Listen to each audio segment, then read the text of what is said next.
all I can think of off the top of my head. Yeah. Yeah. Yeah.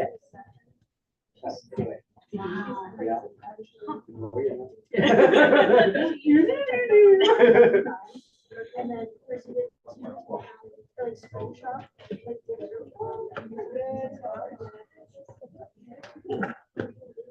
so I just had to take my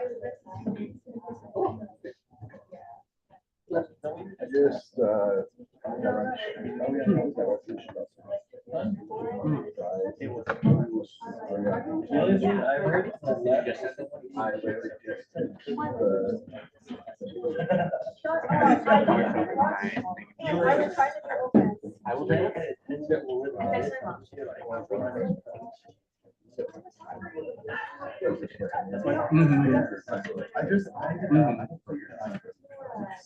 Yeah. I think you can have that pretty well. Come to the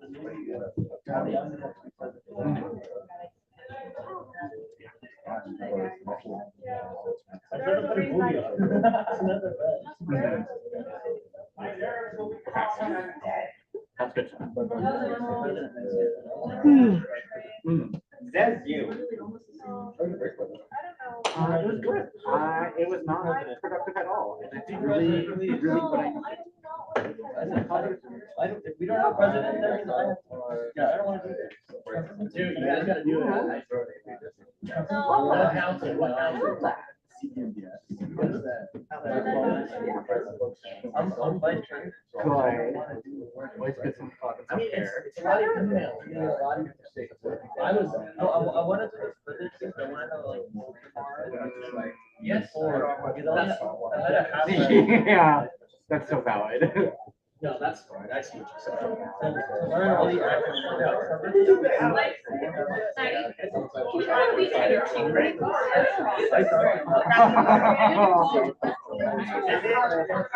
I love that. Oh, thank you so much. That would have been mad. So I ran over to that one. Fuck yeah. Fuck yeah. You listen to a little spiel. Make it great.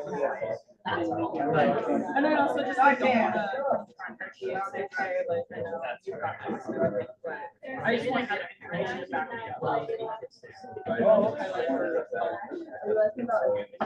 yeah.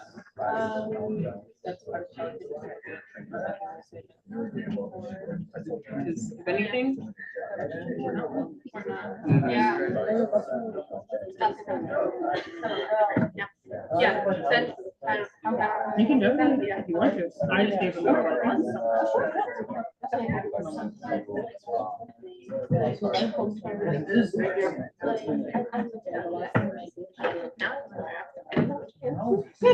and I thought that's kind of Real?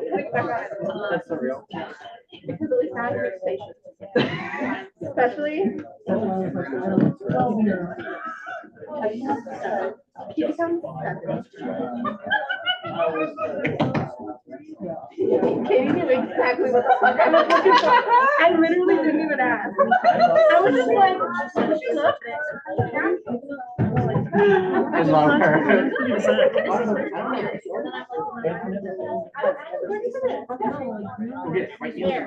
I don't know. I just grabbed one on Monday. I'm sorry.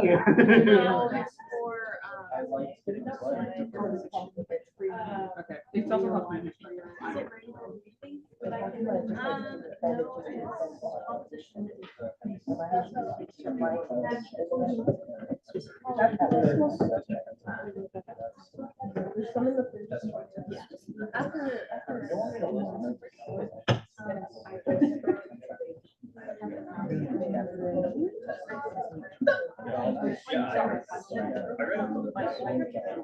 Yeah, you ready over here? Yep. Check.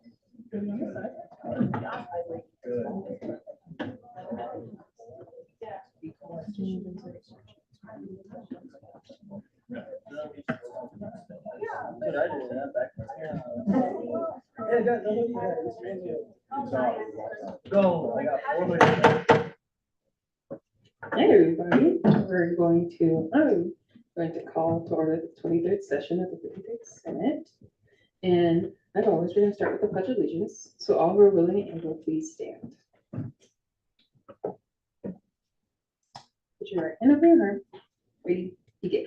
I Pledge allegiance to the flag of the United States of America and to the republic for which it stands, one nation, under God, indivisible, with liberty and justice for all.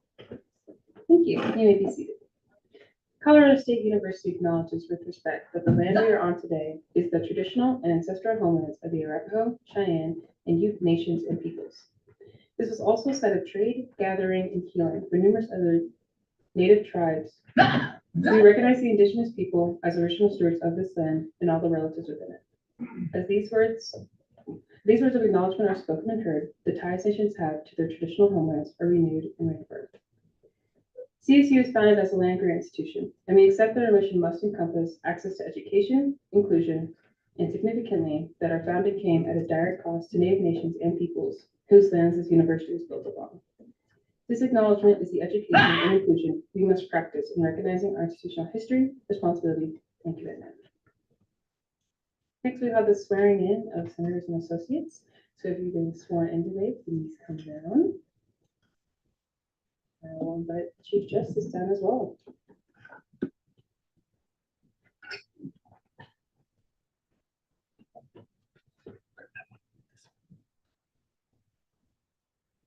Bunch of down. Okay, raise your right hand and repeat after me. I state your name. I, Angel Hernandez, Do solemnly swear do solemnly swear to defend and uphold to defend and uphold the rules and regulations the rules and regulations set forth by the Constitution set forth by the Constitution of the Associated Students of Colorado State University of the Associated Students of Colorado State University and will rightfully perform and will rightfully perform the duties of my office the duties of my office to the best of my ability. to the best of my ability. Congratulations. Thank you.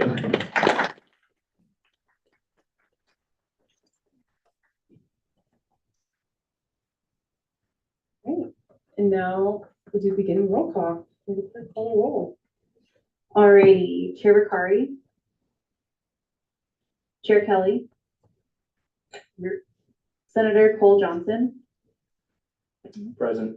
Senator Winston,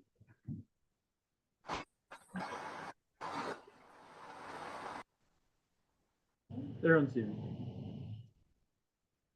Senator Athey, here, Chair Oslan, here, Chairman Ante, Here.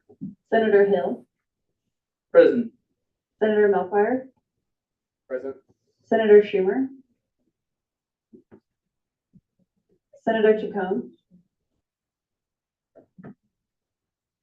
Senator Snyder, Chair Taylor, Here. Senator McAllister Johnson, Chair Trout, Here. Senator Davis, here, Chair Christie, here, Associate Senator Rivera, present, Senator Barron, Associate Senator Camber, present, Senator Lasser, Present. Associate Senator Alvarez, Senator Pickerel, Here. Senator Yankowski, here, Senator Buckner, present, Associate Senator Ozor, Here. Associate Senator Leggett, Here. Associate Senator Miller, present, Associate Senator Myers, Here. Associate Senator Berg, Senator Huizenga, Senator Vaughn, Associate Senator Turner, Associate Senator Morgan, Senator Salazar, Present. Senator Melka, Oh. Present. Senator Rivera, present, Associate Senator Bashara, and Senator Romkey. Present.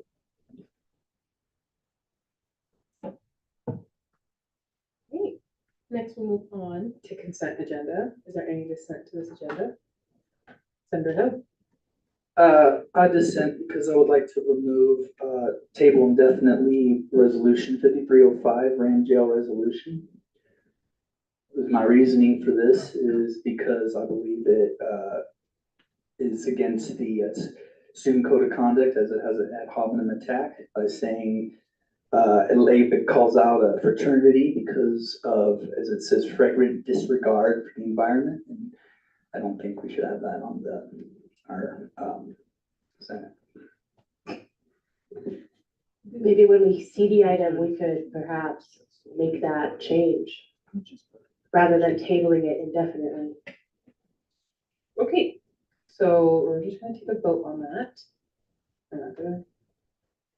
Point of information, what would be the voting 2/3 majority? 2/3, because it is a change to the agenda. So we're just gonna take a vote.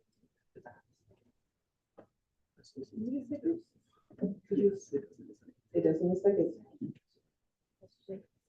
Yes. Is there a second to that motion?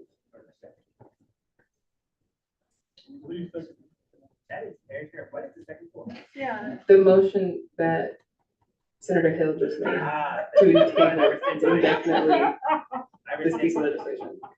30 seconds. Great, we are not gonna vote on this motion. Is there any other changes to the agenda that you would like to make? Seeing none, we are going to move on to gallery input. Is there anyone from the gallery who wishes to speak at this time?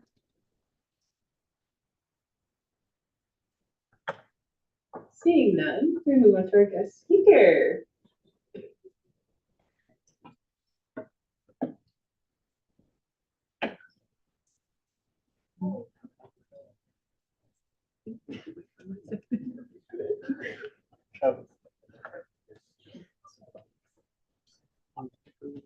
Hello, everyone. My name is Alex Silverhart. I use the he, him, his pronouns, and I am here tonight to talk about a project that myself and Brianna and a few other people have been working on for almost a year. We haven't necessarily made the progress we've wanted, but we have made progress, and we are here tonight to kind of share some of that progress and some of the ideas we have around where to go with these wellness vending machines, where to go with access to emergency contraceptives on campus. So Brianna, are you on the Zoom?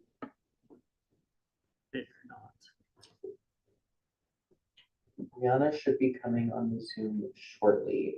But until she gets on the Zoom, I will introduce the program goals. So the program goals are all surrounded about increasing healthcare equity and access. So the first goal is to increase access to time-sensitive OTC medications and promote self-initiated care of medical concerns to increase wellness and support academic success of the CSU student body. It's also to provide CSU students with over-the-counter health and wellness supplies with attention to privacy, convenience, accessibility, and cost. To provide CSU students with accessible and low-cost emergency contraceptive pills on campus to minimize the number of unintended pregnancies. And then lastly, create a pathway for ongoing health and wellness support and education for students utilizing the vending machine and AC programs in partnership with the CSU Health Network and other campus resources. It looks like she is logged in now. Brianna, would you like to introduce yourself? Yeah, I'm happy to. Thank you so much for having me today. My name is Brianna Reggio. I'm the nurse manager at the CSU Health Network. I use she, her pronouns. To tell you a little bit about me, I've been serving students as the nurse manager at the CSU Health Network for about 6 years. Started working at the Health Network as a nurse in our primary care facility and acute care or urgent care facility in 2015. Prior to that, I worked in reproductive and sexual health for about 10 years. And in addition to serving students as the nurse manager at CSU, I also serve patients in the Northern Colorado region as a forensic nurse examiner for UC Health. Thank you again for your time today. So we just went over I also gallery. We have Laurel Halsey here. Did I say that right? Yeah, the executive director of the health network. No. I hate it. But she is the executive director of the health network, which I think it's really cool that this presentation happened to be tonight. But we've been in conversation not only with Laurel, but also multiple members of the CSU Health Network, as you will come to see later on in the presentation. But Brianna, do you want to share about the legal and political implications? Absolutely, happy to jump in. So we do want to go into this conversation understanding that there might be some strong feelings about offering reduced cost emergency contraceptive and other over-the-counter harm reduction tools like Narcan and fentanyl test strips as part of the wellness vending machine program. We really want to underscore that the intent of this program is not meant to be political in nature, and instead it's really focusing on the health and wellness initiative that does mirror a lot of the actions that we're seeing at other universities across the country. Unwanted pregnancy and drug overdose can impact people of various gender identities, sexual orientations, socioeconomic statuses, education levels, races, and ethnicities. So it's a problem that all of us are facing, and we think that this may be a way to help mitigate some of those challenges. Increasing access to emergency contraception and other harm reduction medications, in addition to combining that with health promotion education, is truly the best way to support our students' academic success by allowing them to be empowered to access the needed healthcare resources on their own terms. We are seeking approval from this project from the President's office and also seeking support from the ASCSU Senate to go ahead and continue with our efforts to bring wellness vending machines to the student body here at CSU.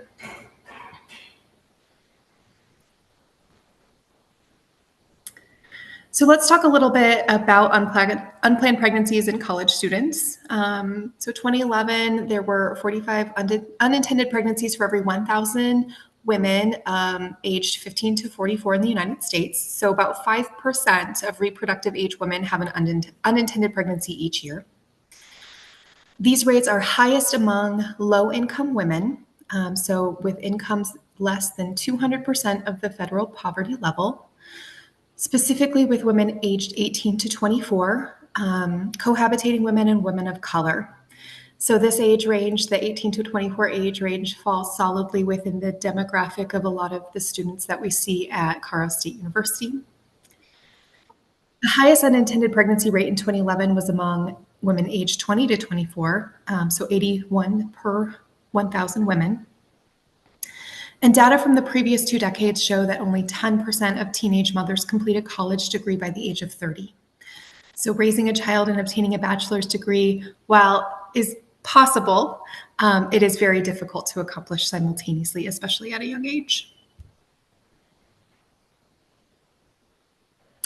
So I want to talk to you a little bit about what emergency contraceptives are, because I think that there is a lot of confusion and some misinformation in mainstream media. So I just want to take this time to provide a little background and education to you all. So emergency contraceptives are truly a backup method of birth control when the primary form of birth control fails. This can happen from a condom breaking or slipping off, a missed dose of oral contraceptive pills. It can also be used to prevent unwanted pregnancy when a primary method of birth control was not used, and that could be the case in the case of a sexual assault. Emergency contraceptive has been approved for use by the FDA since 1999 and has been approved for over-the-counter use for women aged 18 and older since 2006. And then in 2013 has been approved for use for over-the-counter without a prescription, without any age restrictions. Emergency contraception is a one-step, single-dose pill of levonorgestrel, which is a synthetic hormone that has been safely used as a part of contraceptive pills for about 35 years.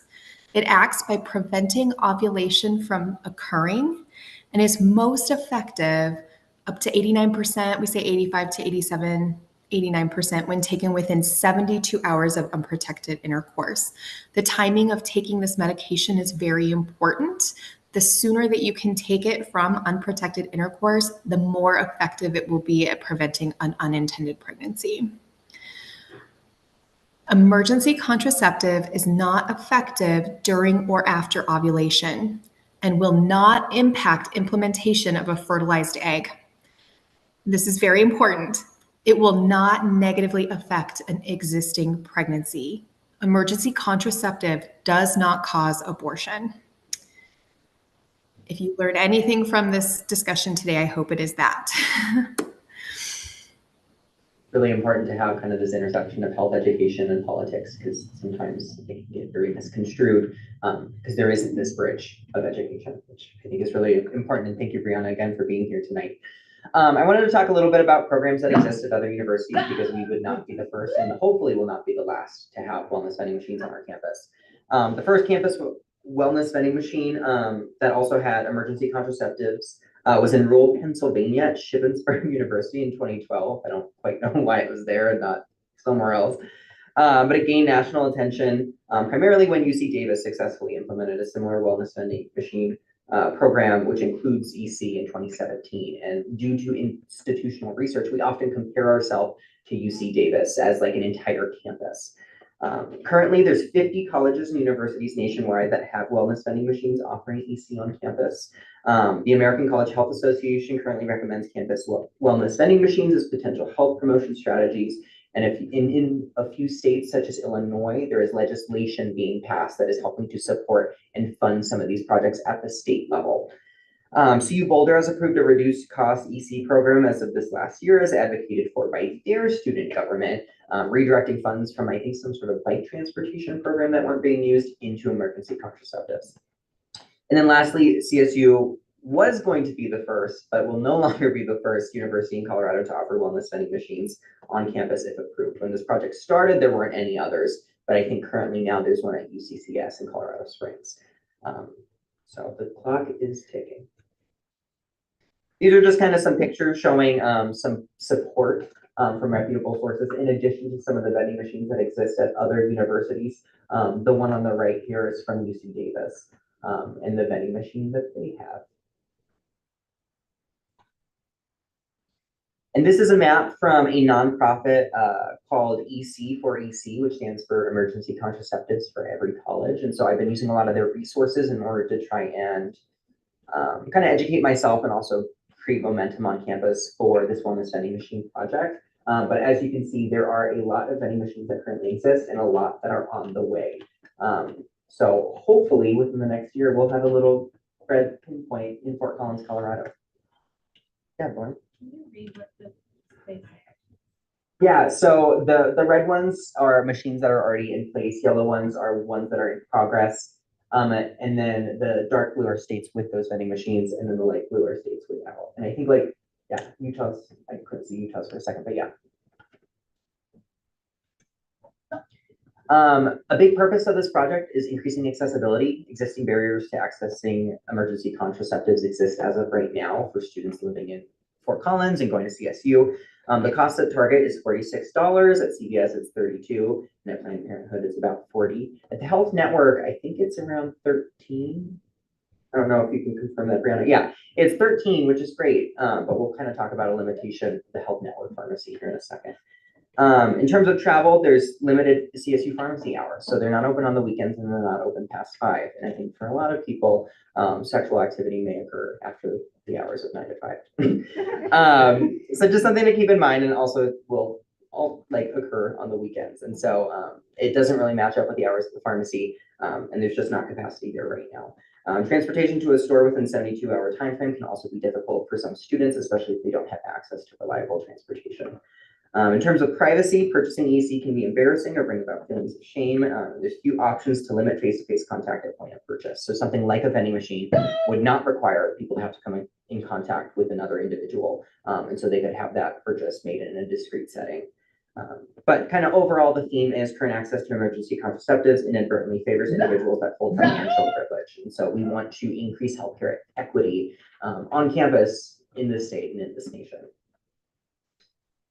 Sorry for the mess up in the text.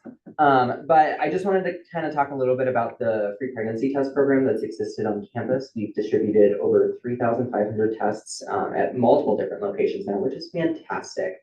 And there was a survey done last year around final season that had 257 respondents, which is impressive.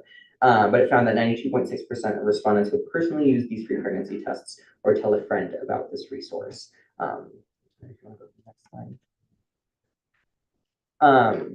In terms of official support from campus partners, there's a lot. Christina Berg, Sherry Warford, Gwen Sieving are all members over at the Health Network that are in support of this program. Michael Buttram from the Basic Food Security or Basic Needs Manager of Slice is in big support because they've seen a lot of use of the pregnancy tests at the food pantries. The director of the Pride Resource Center, Maggie Hendrickson, in addition to Victoria Benjamin, the director of the WGAC, are in support, in addition to a few other members as well. I don't think we have time to read through all of the feedback from students, but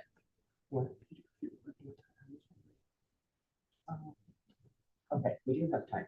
I won't read through all of it, but it was really interesting because in that survey, there was the option to leave feedback on whether or not you think this would be a useful project. And I think over half of respondents left feedback, and a lot of the feedback was very lengthy. So you can see that this is something that students really want, and they really want to see in place on campus.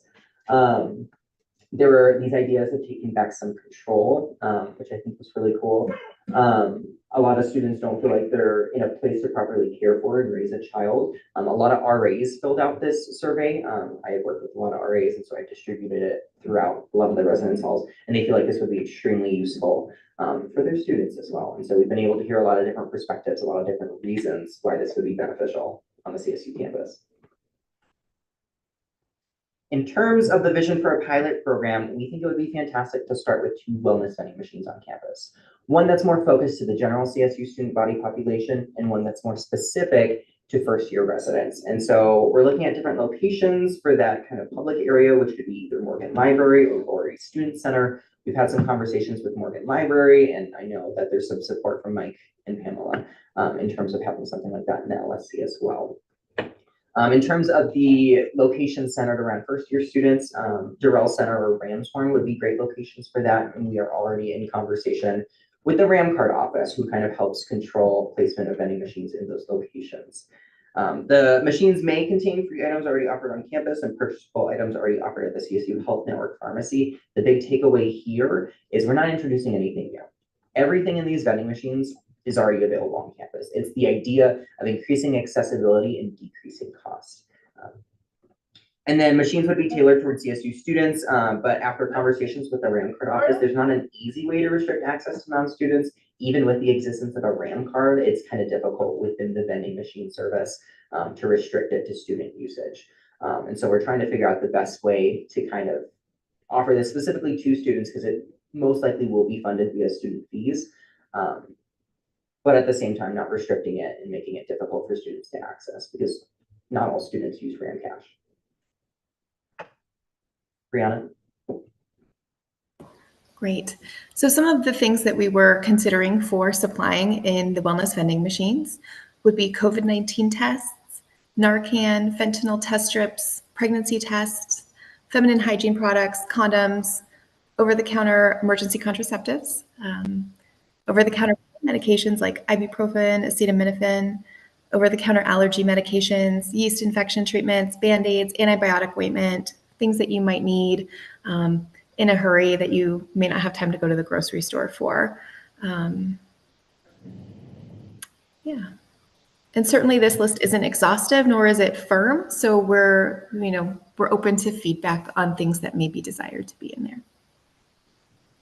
I talk about sustainability and future planning in, I think, the last slide, but also based on student feedback from the usage of these vending machines, we can definitely use by year or yearly basis if we see that's appropriate. In terms of coordination and implementation team, we've been working, of course, with ASCSU through my role and a few other members here within the organization. The Health Network, of course, we've had contact with the RAM card office, and they are like in this as much as we are, which is really cool. Housing and dining services, crews, or the kind of like peer education team that does a lot of the sexual health education here on campus would be vital in terms of like the marketing. The Lowry Student Center and the library in terms of location for that first vending machine, And then we're also opening partnership up with the Women and Gender Advocacy Center. And we'll talk about a peer-to-peer distribution model that we may be trying to bring to campus until the wellness vending machines get here. But that'll be in a few slides. And I'm wearing a WJAC shirt tonight, which I think is wonderful and fantastic, and it goes very well with my pants. In terms of implementation, step one is getting approval from university leadership. We have already submitted the proposal. We're hoping within the next week or two that we hear back. We're not expecting any sort of pushback because this not only exists at other universities we compare ourselves to, but it also exists in this state already.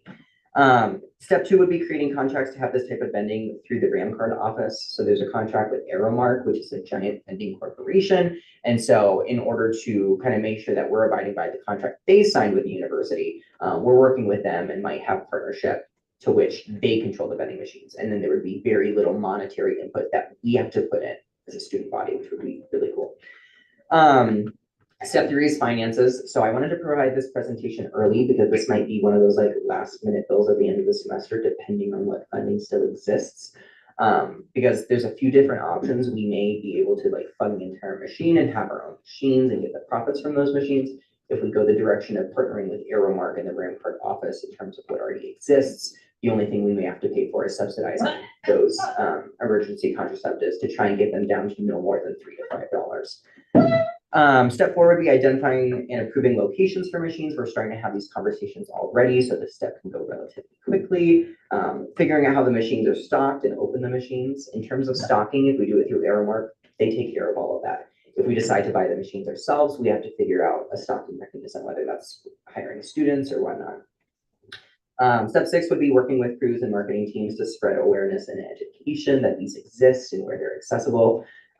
Step seven would be reviewing data about usage, and step eight would be reassessing and expanding the number of machines if we feel like that's appropriate. If we feel like students are being served enough through the 2 machines, great. But I know Brianna's even already having ideas about expanding this to Mountain Campus, as medical care there isn't the most accessible all season and all times during the day or the week. So there's already plans to expand this project depending on its success during the pilot. In terms of financial needs, I wouldn't take to this slide too specifically because we're trying to figure out the best model and we're kind of like in the nitty gritty right now. But the initial idea was to buy our own vending machines and stock them ourselves. The vending machines can cost anywhere from $2,500 to $5,000. Stocking and maintenance of the machines can vary. Restock items with our first model would be procured through the CSU Health Network and will produce a slight profit. Free items would be provided by crews, ASCSU, and RAM Recovery. But then that other option is going through Aeromark and just subsidizing the EC and ensuring that all the other medications are similar price as the pharmacy. Brianna, you want to talk about this slide? Of course. So I think that it's really important for us to plan for beyond the pilot, assuming that this is a successful pilot program. We wanted to ensure sustainability for the long term. So any monies above and beyond the cost of supplies, the maintenance of the wellness vending machines, personnel costs to stock it, would be held and reinvested in expanding and sustaining the project beyond the pilot period. So the intention of this essentially is that it's not to generate a profit for the university of any kind. It would be to continue the program to ensure that it can happen for many years to come. Another important aspect of it would be data to be collected on the medications that are most utilized. And we would like to do some student and stakeholder surveys or focus groups to evaluate the desire for continuing the program and expanding item offerings. So really just assessing what the student body needs are. You know, we have this idea going into it, but certainly there'll need to be some tweaking. And the best way to do that is really asking the student body for what their needs are and using data to make those informed decisions. The intention is to shift oversight of the project to the CSU Health Network after the pilot project to ensure this continuity of this program so that there aren't disruptions in service and to offer some professional oversight of the project into the future. So because the wellness vending machine project has been taking so long to get up and running, there's an alternative option that has kind of come up in the meantime. And so I forget who it was specifically, but we had gotten information about a nonprofit known as Serum. And it's an organization that focuses on medication redistribution. And so they source a lot of their products from medication manufacturers, pharmacies, and even nursing homes. In the case of EC, it's usually not coming from nursing homes. Usually it's coming from manufacturers such as Plan B and Julie that usually have a like one-to-one purchasing donation plan that's kind of written into their model. So for every Plan B that's purchased, one gets donated. And this is one of the kind of organizations that it's started to funnel to. And then in terms of where these medications go, they're donated to nonprofits, universities, and other community partners. And so the health network is in final stages of signing a contract with Serum so that we can begin to order this free EC. I put quotations around it because there's a small charge associated with shipping that we as an organization may be able to cover, the health network may be able to cover, or Serum itself can sometimes cover it if we can't. This may look like a collaboration with WGAC employees and ASCSU members to develop a peer-to-peer distribution model. Conversations will be had within the next few weeks with WGAC to figure out what the best plan is for their involvement. But there's also potential among our student government to develop something here. In terms of steps for implementation of a peer-to-peer distribution model, we can figure out what should be included in the emergency contraceptive kits, whether it's just the EC itself or containing other free items that we already have access to, such as condoms, pregnancy tests, and information about sexual health resources. We can pull together a team of volunteers and set up a system, often through an online forum or anonymous text line. Cruise has a similar system with their sexual health supplies, but this has been determined to be different enough to require another avenue from the materials that they usually distribute on campus. And then lastly, getting the word out through campus, through like the campus newspaper, stickers, and social media. This is something that is like kind of relatively new to what we've been planning. So feedback in any sense regarding the wellness vending machines, regarding the peer-to-peer distribution model would be extremely helpful. So yeah, I think that is the end of our presentation. We have more resources available via the slideshow that has been sent out in the weekly email, but we are open to any and all questions. Sure, Charles. Thank you, Madam Speaker, and thank you, Vice President Stover, and everyone else who's working on this project. This has been incredible, and it's exciting to see progress on this initiative. I had other questions, but the first one that's kind of coming to mind is, if we do go through with the vending machine, theoretically, how would students be able to access that? Would that be through RAM card? Would that just, how would they be able to access that? So based on conversations we've had with the RAM card office, it's difficult to restrict it to specifically RAM card usage. And so it'd probably be similar to other like vending machines where it's RAM card and credit card. That is one purpose that we probably set some sort of price on the emergency contraceptive. I think our goal has always been to keep it less than or equal to $5. Another thing that has come up that I think the price would help mitigate is myself and my intern, Lauren Johnson, and the two WGAC senators were at the Sweet Shop event the day before Valentine's Day, and we distributed, I think it was 200 free ECs. And so we had gone through a different avenue, but we wanted to provide something in the meantime. So it's like these little steps until the vending machine gets here. And there were a few individuals that just like took a handful. Like there was one gentleman that took like 4 emergency contraceptives, and after kind of like further thinking, we thought that some people may be thinking that this is like a way to like prevent pregnancies all the time, and so they don't feel like they have to use condoms or birth control. And that's definitely something we want to clarify. Like this is not supposed to be something that's used often and often. There are like side effects to using Plan B that people should be like educated about. Like it's not just like it is a one and done pill, but that is not like a primary form of contraception. And so we want to make that clear, and we think that providing some sort of small cost would help to mitigate that potential negative impact. And then I know in terms for dining halls, for example, during winter break and like summer break, for example, there's a lot of dining halls and dorms that are closed for students. I'm gonna assume Durrell Center and Ranch Point were chosen for that specific reason. If you want to elaborate a little bit more on. To my knowledge, I was an RA for 2 years. Usually those centers stay open, mainly for whether it's RAs, summer students, or people that are like in conferences and such. So yeah, those usually stay open. And they're often open late into the night, early in the morning, and on the weekends, expanding kind of the range that the CSU pharmacy currently doesn't allow. Awesome, thank you for bringing this. I'm excited to see more stuff come through with this. Now you're back. Thank you. Chair Frisky? Okay, first of all, thank you for being here. You know, I am in full support of this, and love everything that you're doing. I would like to mention first that I will be doing the Red Whistle Brigade again this summer. So if you want to, we can work together to try to get this kind of implemented also in there. But my question is what is a good first step for us to help you as senators and as just people in general, to support this initiative? Yeah, so I think after my conversation with Victoria, hopefully next week, we'll have a much better idea of what the peer-to-peer distribution model can look like. At other campuses, it's kind of like a student group. It's like a student organization. And so it has volunteers of people that are kind of like trusted and educated individuals that you kind of like market yourselves to other students, whether it's in your classes, in your friend groups, and you're like, hey, I have emergency contraceptives. Like I have the education behind it. This is something I can give to you if you feel like you need it. And then it kind of like spreads as like a network. I don't think it has the impact, as much of an impact in accessibility as like vending machines would, but I think in the meantime, it could be something that could be really useful.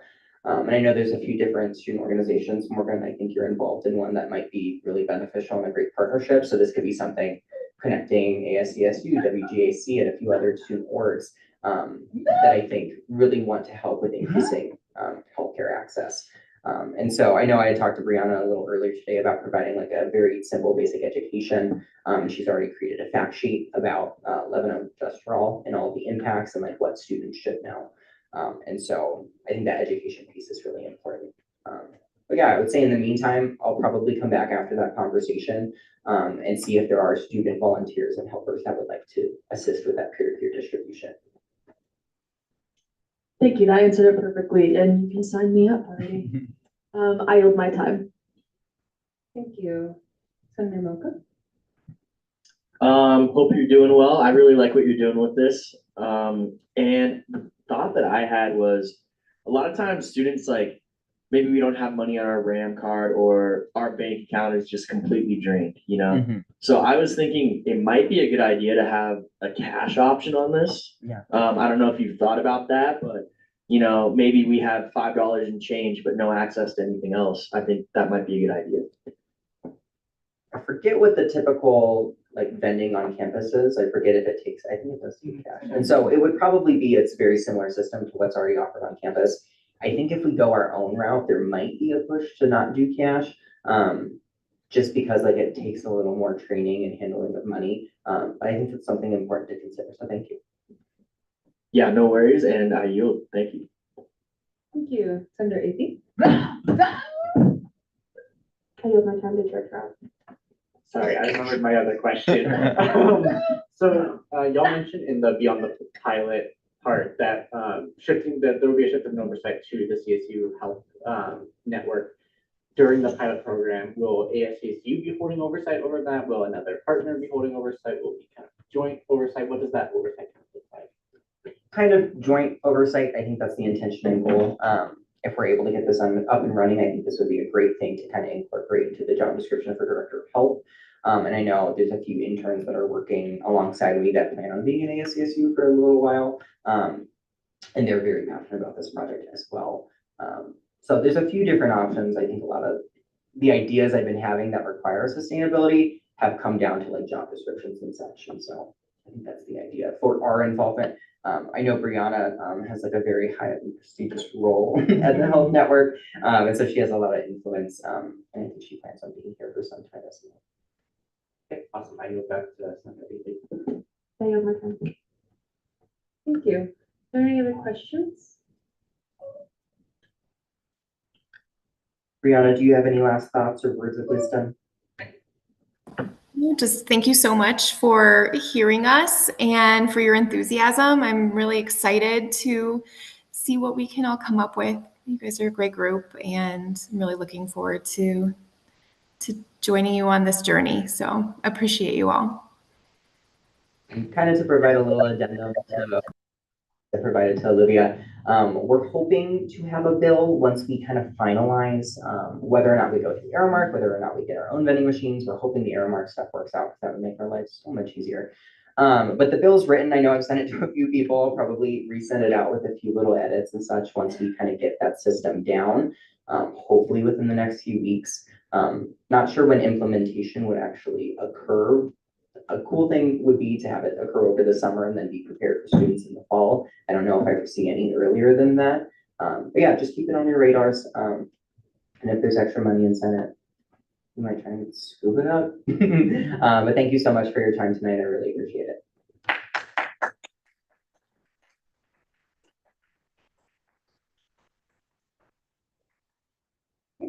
And now we'll move on to executive reports. Do you mind if I make a motion? Well, Motion to move Bill 5319 to the very end of the agenda. is there a second? Or 53, yeah, 5317, excuse me. Is there a second to that motion? Yes, a point of information while we're moving it to the bottom. Unfortunately, another thing came up that I have to attend to real quick, but I should be able to get back from that and then present the bill. All those in favor, please say aye. Aye. All opposed, say nay. Any abstentions? Aye. All right, the ayes have it. We'll move this to the bottom of the agenda. I appreciate you. Executive reports. Is there anyone from the executive branch who wishes to report at this time?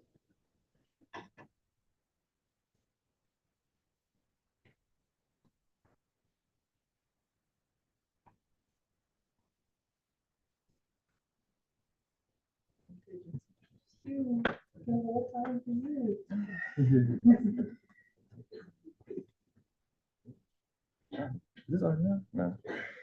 There you go. Red light. All right. Yep. All right, cool. Hi, I want to say thank you so much for being here tonight. First thing that I have for you today is the Ryan Solomons event. In taking over this role, Alejandra had an event planned that was the Ryan Solomons event, which happened tonight, and it was amazing. I felt just a lot of pressure on me personally, just because I wanted to make sure that it was executed the way that she originally thought it up to be. And so I felt like it was, and it was a really amazing event. If you got to make it out tonight, thank you. There were some highlights from the event, and I hope that we do get some of the pictures back that we took today to post or distribute, because the great work and the lived experience of so many were represented today. There was a meet and greet beforehand in the Pride Resource Center, and that was amazing. So the whole day with Ryan here has been phenomenal. Second thing, this one is something that has been my work since I've been in the role. So hopefully this one is like more, we can all celebrate. I think it's celebration worthy. The Purify Initiative, I did meet with Joshua Maxwell, the Director of Housing, all is well with the Purify Initiative as it stands as a pilot program. The pilot program is good to go and be in residence halls. I didn't have individual meetings with the RDs because the decision ultimately was up to Director of Housing. And so the way that it was communicated to me was that the communications and the correspondence of how they go about it is they're all on the same consensus about how things will turn out and like how things will look for everybody. So my meeting with Joshua Maxwell went well. As of today, we have ordered the air purifiers and they are on the way. And so my hope is to have the project up and running and have students in loaning these air purifiers out by April 1st. Something big with this initiative is that I will make sure that it's in my transition report that there is some type of analysis of how effective this is and how viable this is to students, to see if we do scale this out into a bigger initiative, into something that is implemented into residence halls. But as of right now, we are in a really good place with this. I know that this is something that I originally brought to Senate, I think like really early on in me accepting this role. And so I wanted to share the full everything that's happened with that. So those are those two things. There's some other fun things happening in the Department of Health, but those are two really big highlights that I wanted to share. Thank you.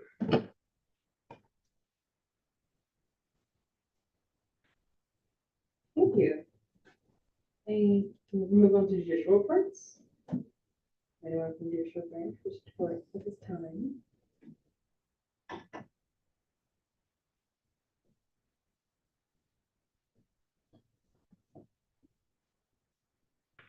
Right, well, sorry, yep. We had an opinion, we delivered, and this is what we found. So in response to the first question, asking, can a member of the executive branch or judicial branch run for a caucus chair position? We found in a 7-0 vote that a member of the executive branch or judicial branch can run for a caucus chair position. The court cited the Constitution, Article 1, Section 103, subsection C, which states, no member of ASCSU shall hold a position in more than one of the three branches, executive, judicial, and legislative, of ASCSU, except those serving an ex officio status. In addition, Article 6, Section 601, subsection A, specifies special committees shall be bodies not part of any ASCSU branch. Together, Article 6, Section 602, subsection A, specifies a caucus shall be a special committee as defined in Article 6, Section, this is written so weird, I'm sorry. While members may not hold a position in more than one branch, caucuses shall not be considered a part of any ASCSU branches. They are considered special committees. So just like the elections committee, since it's a special committee, you're not violating that rule. Second question, if an executive branch or judicial branch member obtains a caucus chair position, does that give that member full rights in the Senate? In a 7-0 vote, the court determined that if an executive or judicial branch member obtains a caucus chair position, that member shall hold ex officio status. Senate bylaws, Article 4, Section 3, subsection B, names, quote, the directors or equivalent position of any representative within the Senate as having ex officio status. So we just took that as like, you're kind of like a member, an official in ASCSU, you're not in Senate, but just like the court or members of the elections committee or cabinet members, they have that ex officio status. We elaborated, ex officio members shall be granted rights of debate and motion, but shall hold no voting rights. The final question, if an executive branch or judicial branch member obtains a caucus chair position, does that member become a member of legislative cabinet? In a 7-0 vote, the court determined that if an executive branch or judicial branch member obtains a caucus chair position, that member does become a member of the legislative cabinet. We reference Senate bylaws, Article 5, Section 1, subsection A, quote, there shall be a legislative cabinet chaired by the Speaker of the Senate, consisting of Speaker pro tempore, parliamentarian clerk, recruitment and retention officers, internal committee chairs, and caucus chairs. Any questions?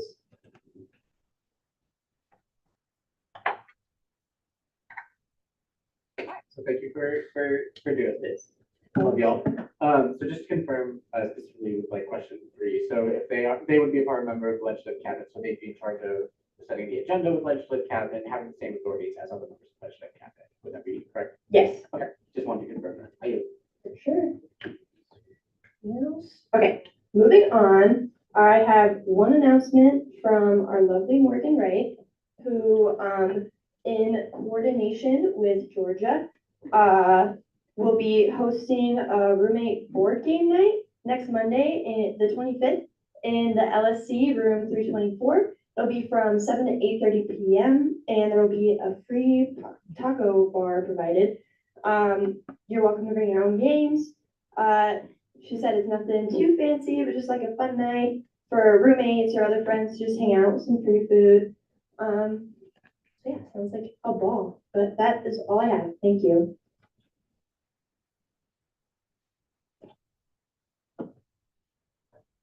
Hey everyone, I'm super easy today. I am simply just here to remind you all that we are in full swing of campaigning period for elections. So during this period of time, there's going to be a whole bunch of tabling out of the plaza and a whole bunch of fun things that are going on with all of the candidates. I know that you all, as wonderful ASCSU members, will be voting between April 1st and April 3rd because you care about your representatives in your student government.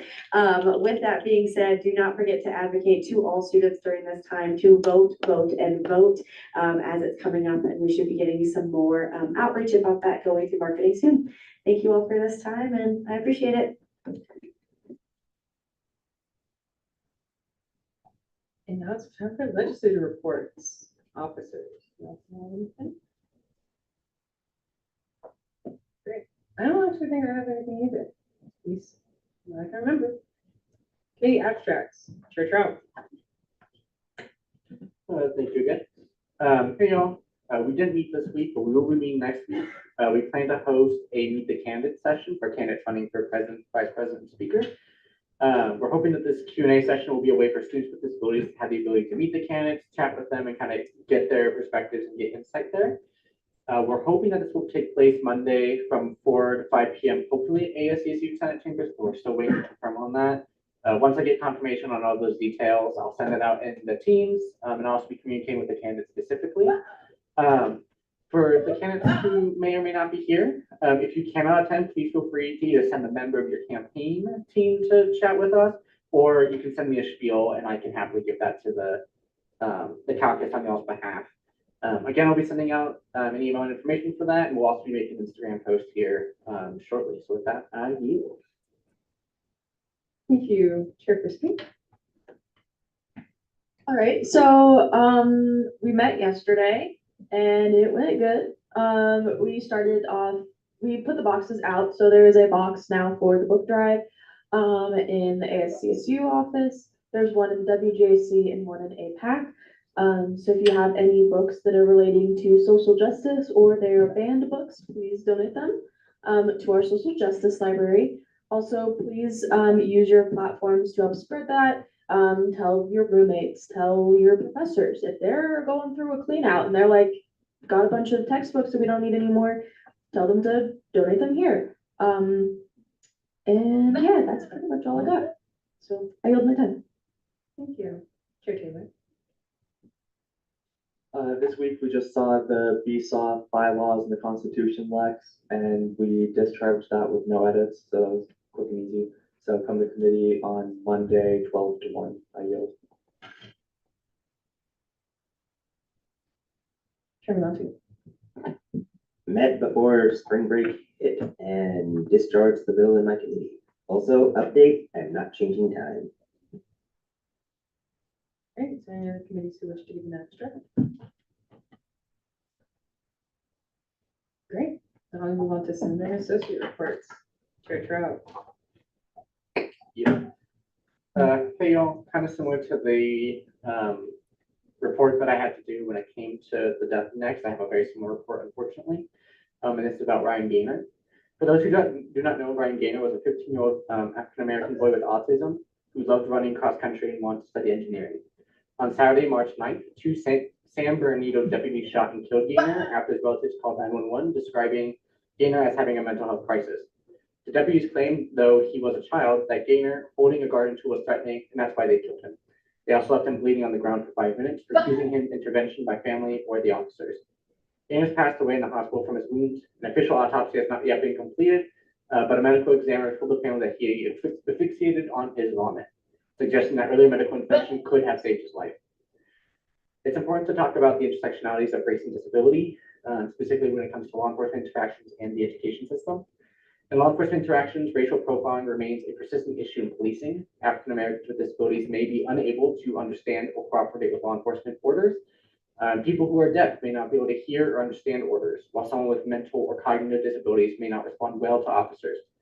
Police officers who lack appropriate training or cultural understanding to work with people with disabilities and or the African American community may have their preconceptions exacerbated when interacting with these individuals. This can lead to unnecessary violence and even fatal outcomes. In education, Black students with disabilities are disproportionately suspended in school. More than 1 in 4 boys of color with disabilities and nearly 1 in 5 girls of color with disabilities receive an out-of-school suspension, according to the Michigan Department of Civil Rights. We mourn that what we can only call the murder of 15-year-old Ryan Gaynor, but our mourning is filled with incredible rage, as we witness the lack of any humanity with institutions of policing that harbors historical roots of anti-Blackness, resulting in adults that hide behind the protect and serve motto, yet respond to a mental health crisis and mistakes a garden tool for a gun. We cannot fathom the heartbreak a family feels when lack of resources lead them to feel like they had no choice but to even call the very people they absolutely knew might harm instead of protect their child. It is unbearable to consistently grieve as more and more police shootings occur, while policing institutions continue to be overfunded and cop cities are being built across the nation. Why do we not have institutions and systems in place that are designed and designated to respond to mental health crises without violence? How can we trust or expect policing institutions rooted in white supremacy, establishing forces with trigger-happy members to protect us? The answer is we shouldn't. Maybe we all be motivated towards true abolition. And rest in peace, Ryan. And with that, I yield. Thank you. Next, we have Chair Frisky. All right, so we have a lot going on at the WGAC. We have the Feminist Queer Empowerment Conference going on Saturday. There is still time to sign up. Come and learn from different people. You can also volunteer. That information is all on our Instagram or on our website. We are finalizing all the programs for Sexual Assault Awareness Month. And we already have dates set for Take Back the Night. So I'll talk about that in a few weeks coming up here. And I think most importantly right now, we also have the Linda Sarsour event coming up. I am going to yield my time to Senator Oslong to talk about that more, but I will first of all say that I urge you to please show up.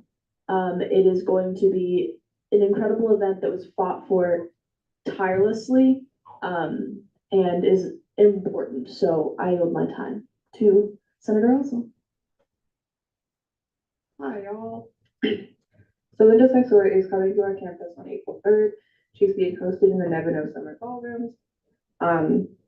And she is giving her speech from 6 p.m. to 7 p.m. with a 15-minute Q&A. Also tied into that. Linda Sarsour is an incredible speaker. She is a powerful advocate who has done work on the Women's March in 2017, also in the Black Lives Matter movement, particularly with Breonna Taylor's family shortly after her death. She went down to Kansas City and she started to help them out and help the community organize around in a way that mitigated harm to any person of color within that group.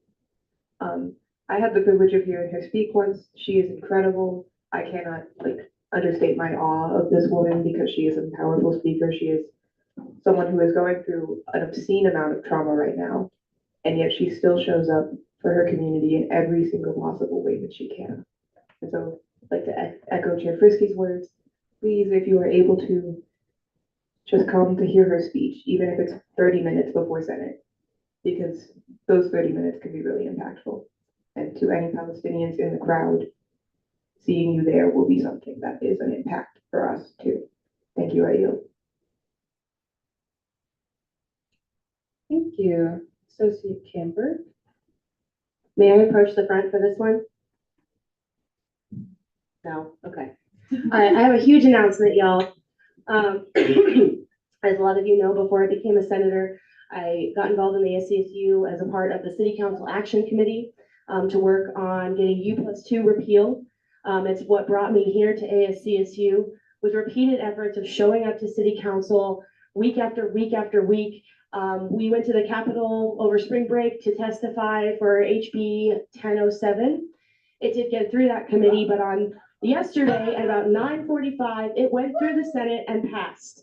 And so now the House and Senate will reconcile the changes that were made there. It's awaiting the signature of the governor. And so I'm pleased to announce, as a member of LSAB and as an advocate for housing, that U+2 will be illegal the moment that Governor Jared Polis signs HB 1007. And I just think that everyone here had a big part of that. We had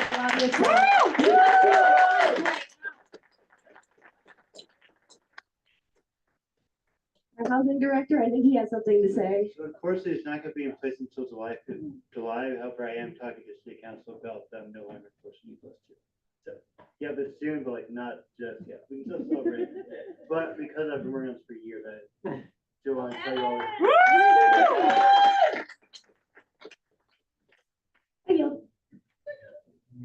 Thank you. Senator Lasso. Hello, everybody. I hope everyone had a good spring break. So women's soccer is holding a banquet on April 5th. Before that, there will be a game at 4:30. The game is free. The banquet is $35 to go in. The money goes to women's soccer, which unfortunately doesn't get very much from athletics themselves. So what will be there? They will have a casino night, food. Everyone's welcome. So yeah, last year women's soccer had their best season, so we hope to do it again. I would like to give a shout out to Casey back there, who is a member of women's soccer. Casey, please like stand up and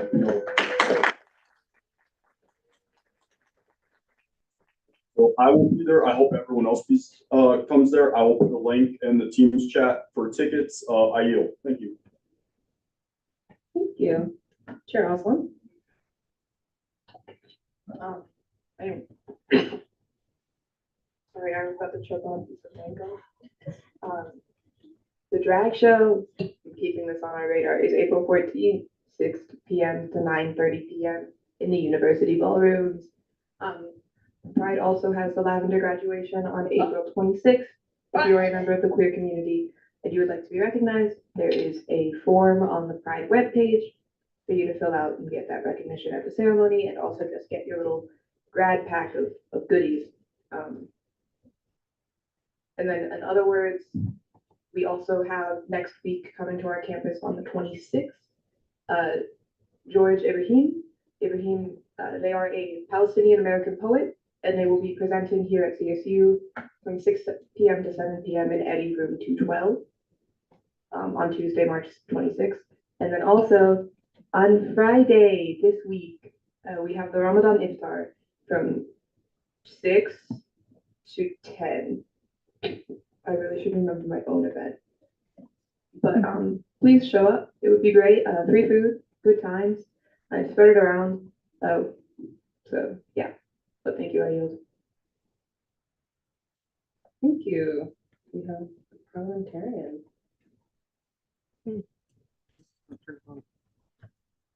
That's instead. Okay. I have an extra. Okay. So April 19th is the College of Engineering's Engineering Days. So that is also at the same time as the Plant a Tree event that ASCSU is holding. So if you get bored of planting a tree, feel free to stop by Engineering Days. We have a ton of super cool projects to look at this year. And with that, I yield. Senator Mocha. Hope you all had a great spring break. I just want to talk about, I had a really cool experience of being an election judge that was announced in here a few weeks ago, and I was like, I want to take the opportunity to do this. Well, I just want to let you know like how well ran it is. It went very smoothly. The system that they have set up for Larimer County is really cool. And I really just wanted to say this because I recommend that if any of you are interested, definitely do that for the election this November. It was an amazing opportunity and I learned a lot from it. So just wanted to let you all know about that. Thank you. I yield. Thank you. Associate Myers. I just wanted to extend an opportunity to y'all. The lab that I work for is looking for undergraduate students. If you're interested in like inclusive pedagogy, education research, Dr. Mahaffey does a lot of that. She works in the microbiology department. She's super cool. I'll put my email in the Teams if you want to reach out. I can get connected. Thanks, I yield. Thank you. Chairman Onti. Hello, y'all. Just gonna hit you with some quick events happening in by this. Correct me if I'm wrong. Sorority, aka. Thank goodness. So on this upcoming Thursday. Yes. No, not this Thursday. Yeah. I'm bad at reading calendars. But this week they have a whole host of events that they're going to be posting. I know that today they had a self-defense class in LSC room 394 at 6 p.m., which means I don't know how long it was lasting for, but it's probably over. But tomorrow they have something called Project Pup in LSC room 324 at 6 p.m. So judging by the sound of that, there's a chance you could meet some good puppers. And of course, on Friday, they're going to be holding a game night in the back office at 6 p.m. And who doesn't like a good old-fashioned game of Uno? or Domino's, or whatever. All right, that's it, and I yield the rest of my time. Any other senators or associates who wish to speak at this time? Seeing none, we're gonna start with conference business. Can I have a parliamentarian please put 2 hours on the conference clock? Madam Speaker, may I seek unanimous consent to motion for a 5-minute recess? We've been sitting for a while. Is there a second? Second. Right. Is there a dissent? It's been an hour. Would you like to update your motion? No. I think we'll start with the vote of confidence. I'll ask that our elections, oh. Right. You can do it from there. You don't have to.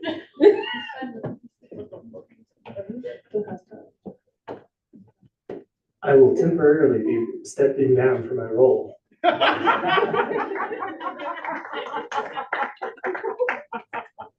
Alrighty, well, that will start. Are you still taking time?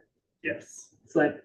We'll ask our elections manager, Caitlin, to come down and kind of explain the vote of confidence. Unless she needs me to, and I would love to.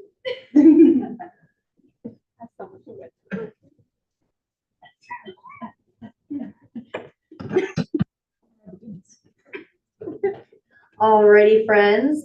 So the vote of confidence is essentially a time for you all as senators to vote in support of the candidates that are currently running for Speaker of the Senate. The purpose of the vote of confidence is to literally vote your confidence into the ability for those candidates to adequately run the Senate and give them the ability to, you know, be on the ballot and run for this position. So I don't know what else to say about it. There's like a whole bunch, if we had a wonderful parliamentarian up here, I am sure that he would bring up all of the section 8, subsection like H through whatever, about how important the vote of confidence is and how awesome it is and how much we love it. But alas, he stepped down from his position for this wonderful next little bit. And also Elena has something to say. Okay, so a while ago, we were like, the court, but I don't think it has precedent anymore, they were like, keep the questions only to Robert's Rules of Order. But I think the mindset generally now is like, you know, obviously it is about your confidence in their ability to run the Senate, but it's your space, you know, keep it professional, keep it, you know, it's about their ability to do the job, it's not their character, stuff like that, but. Yeah. All that means is we'll be monitoring your questions and we will be calling out if they're germane or not. Can't wait to do this. Yeah, honestly, maybe I just need to throw in a reminder that we should be nice. I feel like I've had to do that a lot this election cycle just for funsies. So I'm just gonna throw that out there. Be nice to your fellow constituents. Ready, and with that, I ask that you candidates to come down to the floor. we're excited. I feel like this is such a fun thing for everyone who is here. Yeah. It's my favorite night of the entire year. Now, we're going to do this in the most fair way of which one y'all goes first. Rock, paper, scissors. All right. That's 2 out of 3 or just one go? One and done. Oh, you get. Nice. Ooh. Do you want to go first? Or you want to go second? Let's burn this, baby. All right. And with that, I would like to present to you all for your very first candidate, Enoch. Oh, shut up. Yeah, go for it. Hello, hi. Thank you. Please hold your applause. Yeah, hi, I'm Enoch Menanti. Some of you know me, you've seen me around the place. I'm currently your chair of Diversity, Equity, and Inclusion's Affair Committee, and I just want to step up to the plate, step up and give y'all the just, fair, fun Senate I know we can have.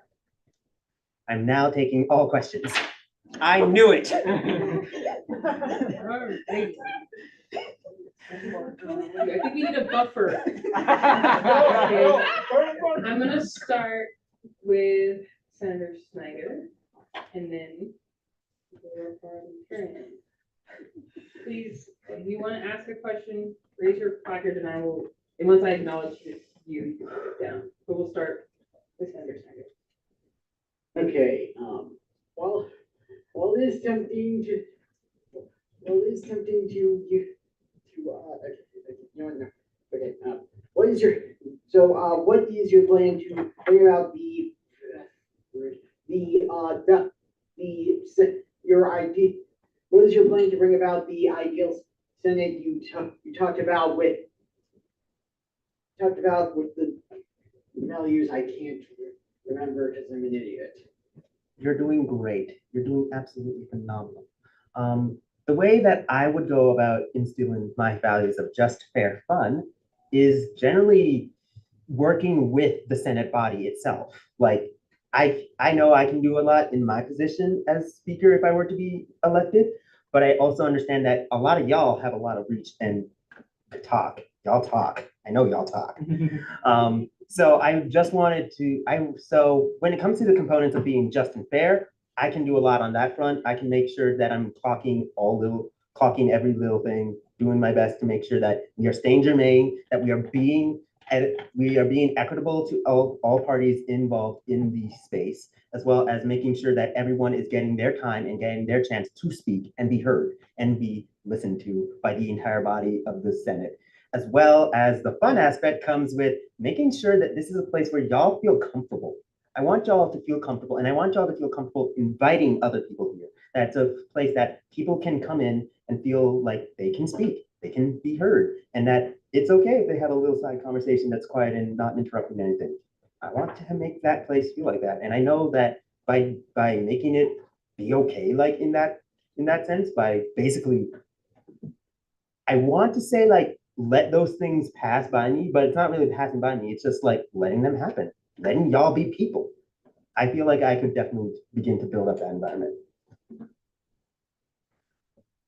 Great, thank you. I yield. Thank you. Parliamentarian.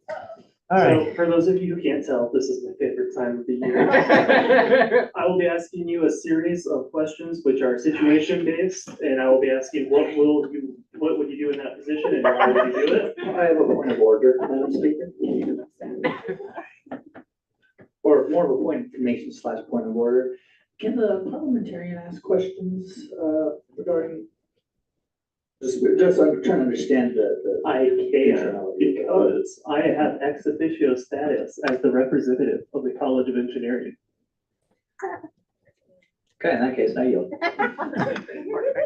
Okay, so my first question for you. The Lex has been held in committee for 2 weeks on its first reading. A week-long break is occurring next week. What do you do and why?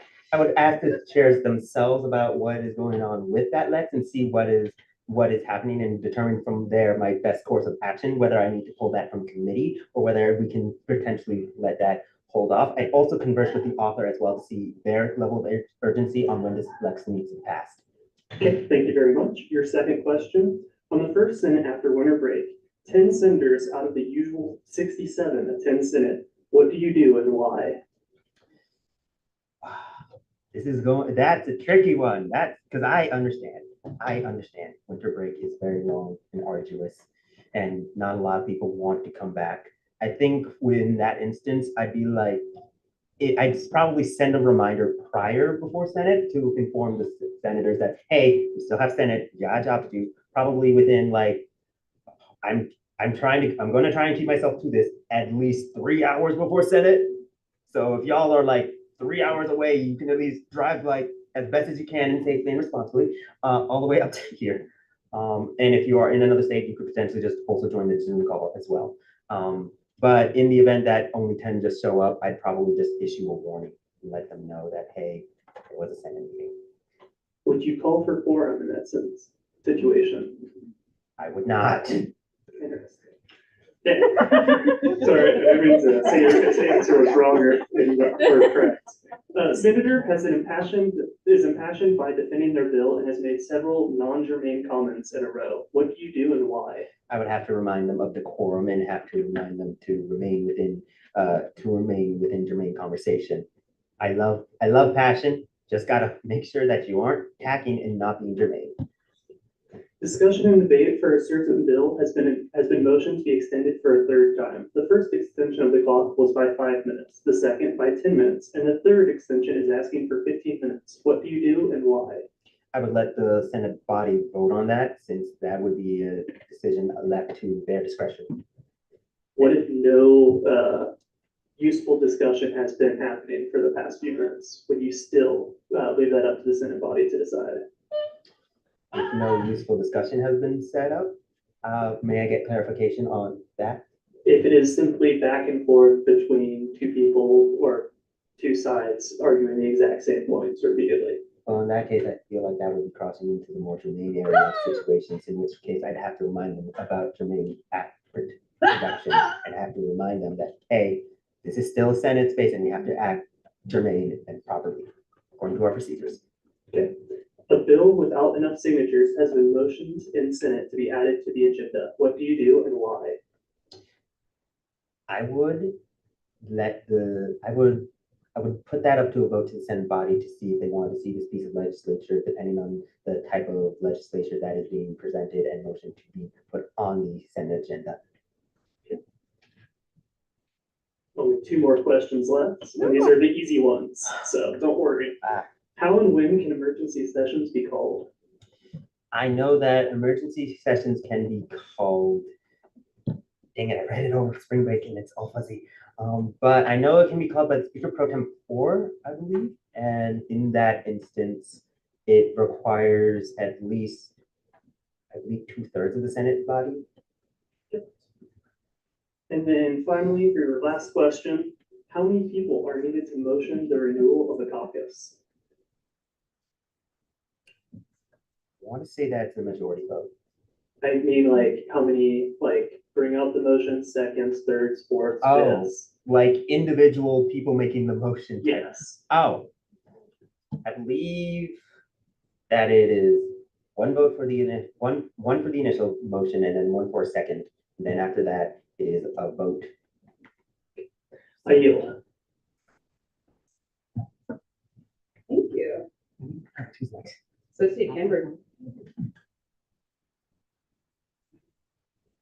Okay, Chairman Menanti, how do you plan to uphold the University and ASCSU initiatives of diversity, equity, and inclusion? As stated in my statement of fair and just, I plan to make this a space where all voices can be heard, and that's in a respectful and equitable manner. Awesome, and then can you also, just for clarification for all of us, but because we might need a reminder, and also to show that you are able to do this job, could you define ad hominem for us? An ad hominem is an attack against a person for personal reasons, and or a group of individuals for also personal reasons that have no pertaining information to any of the current topic of discussion. Excellent, that's all. Thank you. Thank you, Chair Charles. I was gonna have to surprise you, like, see, I can ask different questions, but my vice chair took that away from me, so slay. All right, I have a couple questions for you. As is the job of the Speaker of the Senate, to not give their opinion on anything that happens within this space, can you give me an example of your ability to stay impartial? There have been plenty of times where I've stayed impartial. One of the biggest, most prevalent ones that I can think of is in my own chairship, where there have been bills that have been presented and lexes and resolutions that I have had to remain impartial despite my own personal opinions, as well as whenever I'm sponsoring or endorsing the legislation nowadays. I've become a little bit more picky choosy about word choices, what I'm seeing, what I'm reading, and about where I have to be there. And I'm like, I'll give you advice, but I'll also remain impartial on stuff. Awesome, thank you. Over the last many years, we have had many problems with the Speaker having the ability to control the space to prevent harmful actions from running rampant through the Senate. What experience do you have running a group of people to be productive, inclusive, and compassionate? Well, when it comes to running a group of people, once again, I point towards my previous chairship or my current chairship. It's not the end of the semester yet. In which case, there have been times where my committee has gotten a little bit too rowdy, and I have had to remind them to remain within germane conversation and all that. There have also been times where I'm an older brother. I have dealt with my siblings, and I honestly understand that sometimes they can go too far, I can go too far, we all can go too far. And in those situations, I've been like, all right, here's how I'm going to deal it out. I'm going to let you know where y'all went wrong, where I went wrong, where we all went wrong. And let's talk about how we can address this in the future. I can promise you, teenagers are not easy to deal with. And to be fair, neither is the Senate. All right, you answered one of my other questions beautifully. Could you explain your interpersonal communication skills, especially in relation to working in a team-based environment? Can I get a repeat of that last word? I don't know if it was intra or inter. Of course. Especially in relation to working in a team-based environment. Well, generally for most people who have ever worked with me on a project of some kind, I'm very open and I'm very direct about communications. I typically tend to be quick on responses and being able to send those out to people and also communicating times as well as setting up what my own schedule looks like. I tend to very often be like, hey, I'm available during this X amount of time if you want to talk, or hey, I'm going to just ask you X, Y, Z questions about this. So I tend to be able to be very communicative in my work of being an interpersonal working person. Wow, words. But also I also tend to sometimes, if need be, can take that initiative of being like, hey, we actually need to get this done. Can we set up a time or whatnot? So yeah. Awesome. Thank you for answering the questions. For being here, I yield back. Thank you. Under 18. Again, looking at the same document, but I have a different question. So if I accidentally reread one of these, it's because I'm accidentally looking at the blue one. I'm so sorry. All right, it's okay. I probably won't notice. I'm sorry. How would you judge your comfort level and knowledge of parliamentary procedure and your ability to use it consistently in high-stress environments? I'd say my comfort level, if I'm being 100% honest, is like medium. Like I'm familiar with parliamentary procedure and I know how to act in said situations with that, especially even in high stress situations. I would say that I still have some work to do because it's always a learning thing. And that's why I would definitely rely a fair bit on my parliamentarian, my speaker pro tempore, and also my legislative cabinets and chairs to keep me in check. And also feel free to correct me and jump in and help me.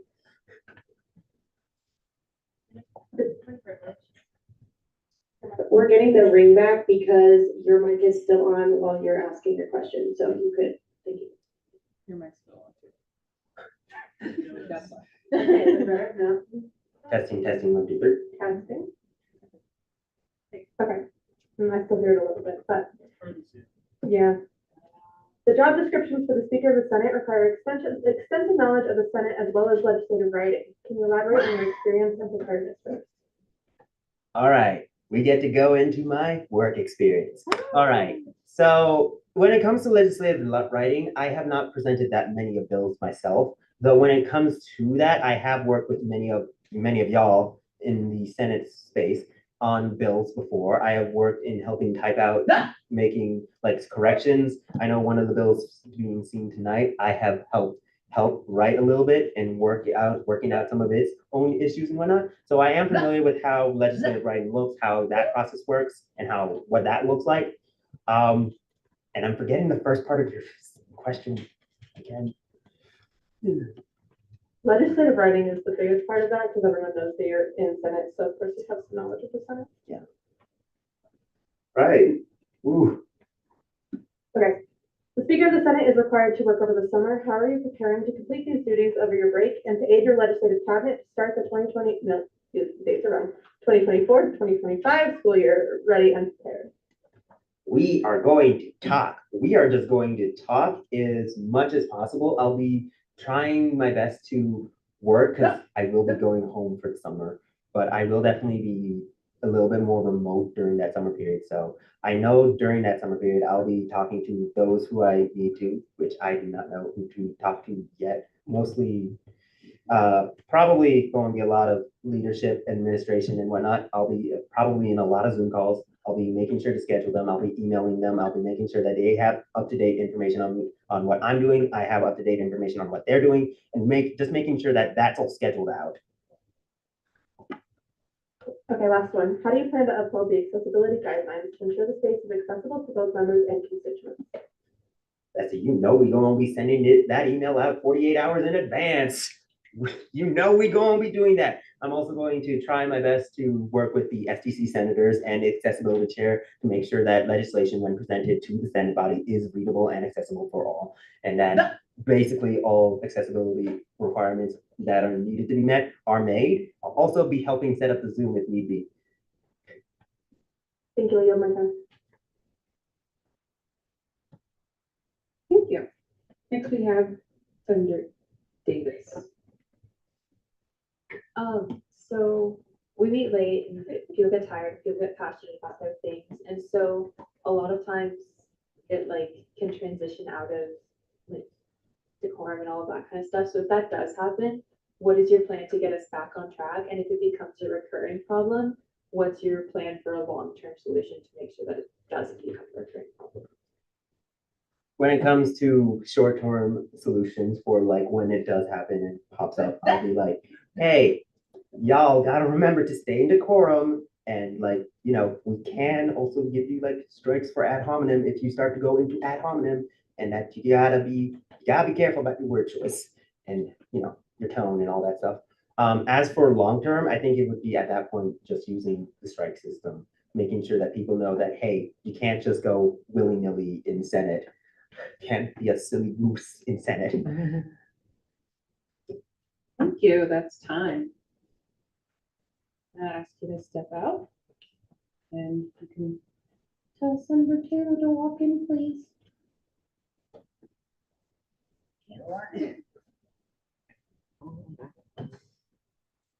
How much typically is on time? 15 minutes. That's for sure. You can't extend it with the vote. We can. We can't. That's Ah. Did we manage that in 15 minutes? Did we manage that in 15 minutes? Yeah. Great. You can give you a little presentation of yourself and we'll start questions. Yeah, I think you all know me. I'm Hayden Taylor. I have been a senator now for 2 years. I'm the chair of the Internal Affairs Committee. I have a major in political science and a minor in legal studies. If we can begin the questions. Here we go. I'm gonna do the same thing. There's gonna be a buffer. Now I'll make that buffer Senator Melka. And then once I acknowledge you all, that means you're on speaker. We'll start with Senator. Awesome. Well, my question for you tonight is, I kind of have two in one, but my first one is, what kind of personal qualities do you think you have that would make you a good speaker in the Senate? I think mostly dealing with leadership. I have a decent amount of experience with that, both within and outside of ASCSU. Obviously, being a committee chair has been a good introduction to some of that, and it's basically a lot like being speaker on a mini level. But then also outside of ASCSU, Boy Scouts helped a lot with that, and Taekwondo also helped a lot with developing those kind of leadership skills. Awesome. And then my last one is, what is your kind of vision for next year if you're speaker of the Senate? What kind of vision do you have for the space? Getting people involved, I think, is the biggest thing. We have a lot of discussions in this space about how to get people involved and what the best way to do that is. And so I think being able to kind of take some action and get students coming to these meetings and giving input and stuff like that, I think would be helpful. Awesome. Thank you so much and good luck. I yield. Thank you, parliamentarian. Okay, so I will be asking you a variation of the questions I asked before. In these questions, you will be given a situation, and I would like you to tell me what you would do in that situation and why you would do it. The first one is, a Lex has been held in committee for 2 weeks on its second reading. A week-long break is occurring next week. What do you do and why? Well, I think it depends on a lot of things. It depends on timing, if it's something that can wait, if it's something that people have a lot of issues and questions and edits that they want to make and something like that. I think that we could keep that held in committee and keep making those kinds of edits, and so that we get the Lex to a place that people want to see it. But then also, if it's something that's just kind of been held up for some kind of reasons, that we could deal with getting it to the Senate, we can get it to the Senate, and then if people have some small edits they want to make, we can make those. A member of the judicial or executive branch becomes impassioned on the Senate floor and makes several non-germane comments in a row, even after warnings. What do you do and why? I would tell them that what they're saying is not germane, and that if they wish to continue speaking, they would have to make it germane in some way or another. And if they don't do that, then we can move on to the next person. On the first Senate after winter break, 11 senators out of the usual 66 attend Senate. Do you call for quorum and why? I would not. I would leave that decision up to the Senate. So if we have things that people think we should have a quorum to deal with, and we can kind of handle that as we get to that, and maybe just adjourn the meeting and making sure people come to the meetings. I would imagine we haven't had anything like that in my 2 years in Senate, so I don't think something like that would happen. But then we could also have like a provisional meeting and then just pass the minutes in the following meeting. I know that we've done that in the past.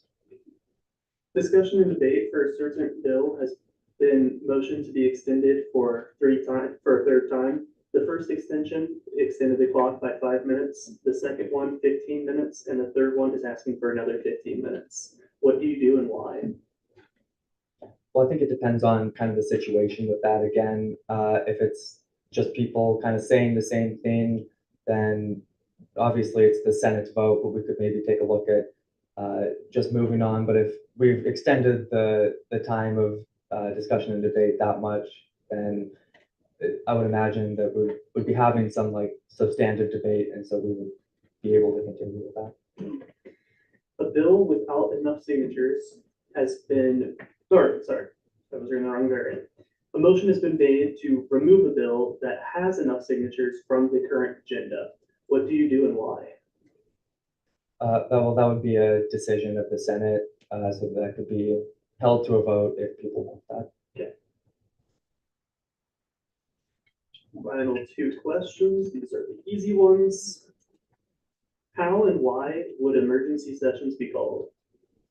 That would just be called if we have something like when we have meetings over the summer to be called to pass like the specific things that kind of have to be passed on the timeline, and that they can't wait until the next regularly scheduled meeting.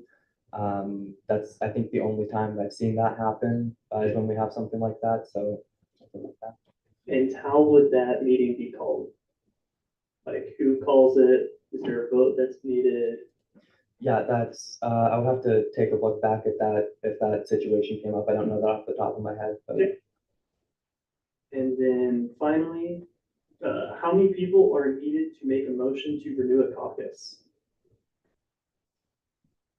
Actually, I don't know that off the top of my head either. I would have to take a look at the bylaws and the Constitution. Okay, thank you. I yield. Thank you. Next, we have Chair Trout. Hey, contract commute, so you didn't get experience, but I think these are different questions than I normally ask, so for a little curveball. As is the job of the Speaker of the Senate to not give your opinion on anything that happens within the space, can you give me an example of your ability to stay impartial? Yeah, I think that the best example is my time as a committee chair. We have a lot of times that maybe I have opinions, maybe edits I would want to make, and I obviously don't do those. And sometimes when it's things that I do feel passionately about, and if I do want to say something and maybe make those edits, I would step down and let the speaker pro tempore with that. Over the last many years, we've had many problems with previous speakers having the ability to control the space and prevent harmful actions from running rampant throughout the Senate. What experience do you have running a group of people to be productive, inclusive, and compassionate? Not a ton. I didn't have much involvement in anything in high school. So I guess the best example would be Boy Scouts. I had a couple of leadership positions with that, and just kind of managing people and getting things done on time, which was always kind of a challenge, but it's fun to do. Could you explain your interpersonal communication skills, specifically in relation to working in a team-based environment? Yeah, I like being on teams. I like having input from many people. I think that's valuable, and that's the best way to kind of get anything done. So just having communication with all people on that team and being able to communicate. Awesome. Thank you for those answers, and I yield down. Thank you. Senator Snyder? What?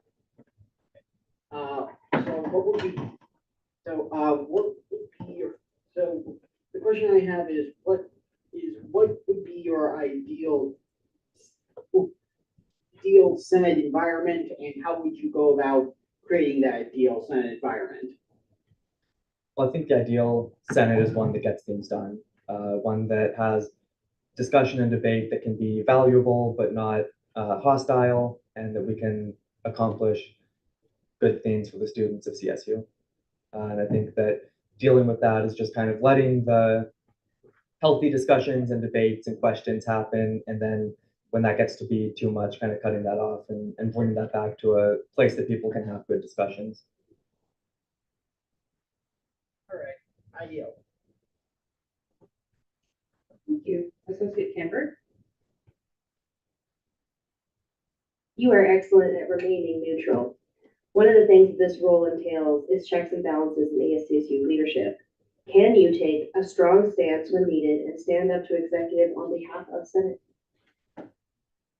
A simple yes, I think, would answer that question. All right, I yield. Thank you. Senator EP? Okay, I'm gonna bounce off that question for my first question with you, right? Yeah, I would love to. I guess can you maybe specify the question a little bit more? Will you repeat your question? Yes, the question was, one of the things this role entails is checks and balances in ASCSU leadership. Can you take a strong stance when needed and stand up to executive on behalf of the Senate? Yeah, I think that if this body has 3 branches, much like the United States government, to deal with things like that, and we have a specific role to fill as the legislative branch of this institution. So being able to deal with that and to be able to have communication with people in a way that's, nice and not going to be mean to people, but also just making sure Senate does things that Senate is supposed to do and executive does things that executive is supposed to do. Does that kind of answer that question? Yeah, thank you. How would you judge your comfort level and knowledge of parliamentary procedure and your ability to use it consistently in high stress environments? I feel good about that. Like I've said, I've been in Senate 2 years now, so I've gotten a decent handling of that. So I do think I can know the parliamentary procedure and be able to apply that when it's needed. And stressful environments too. I think that this body definitely has those times, and so I can be up to the task of that. Thank you. The job descriptions of the Speaker of the Senate require extensive knowledge of the Senate as well as legislative writing. Can you elaborate on your experience and preparedness for this? Yeah, I've made a few bills that the Senate has passed, so I have some experience with that, but I also just know a lot dealing with the Internal Affairs Committee. I've been in that now 2 years as well. That's shown me a lot about how bill writing happens and how the whole process looks like with that and what that should be. And so I think that I could definitely help people with that if they need. The Speaker of the Senate is required to work over the summer. How are you preparing to complete these duties over your break and to aid your legislative cabinet to start the 2024-2025 school year ready and prepared? Yeah, I don't have tons planned over the summer, so that should be easy enough for me. Just having a job that I'll have, but that's a small time commitment and it's easy, so I'll be able to manage that.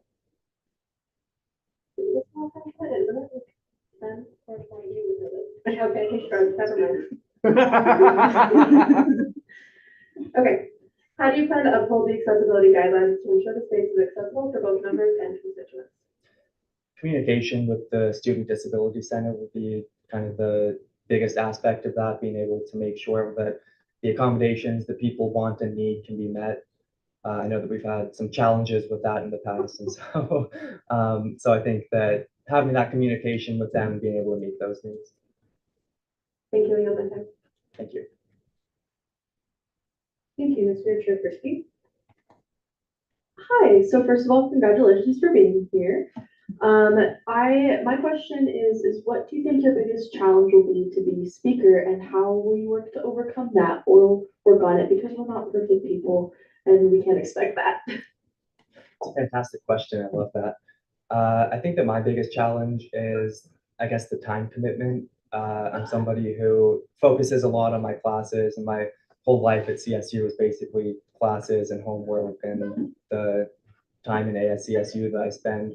But I'm decent at time management. I've been able to manage that well until this point, so I think I can continue that.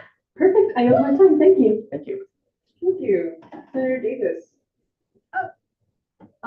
So if a lot of times, maybe sometimes there's like difficulty keeping decorum, especially if people get passionate or we get tired.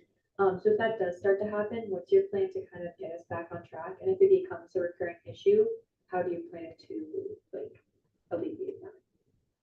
Well, I think one thing just to acknowledge quickly is that it's okay to be passionate. I think that all of us in the Senate joined the Senate because we are passionate about something.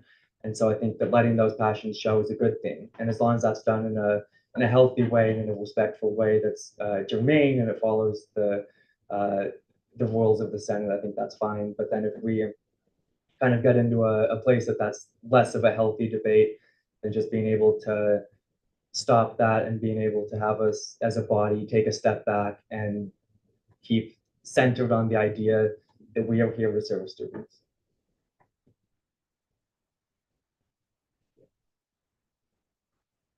Is there any more questions? Surprised we haven't do this. Seeing none, I'll ask you to step outside. Thank you. How do we do this? You're so right.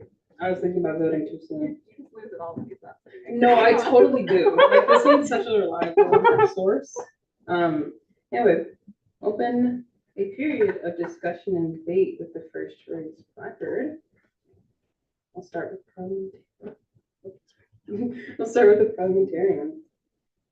Okay, so I just want to start off by saying that the questions I asked were extremely difficult, maybe even more so than you might realize at first glance. There were some trick questions in there. But, so I'll explain some of those questions if people want to hear some of them.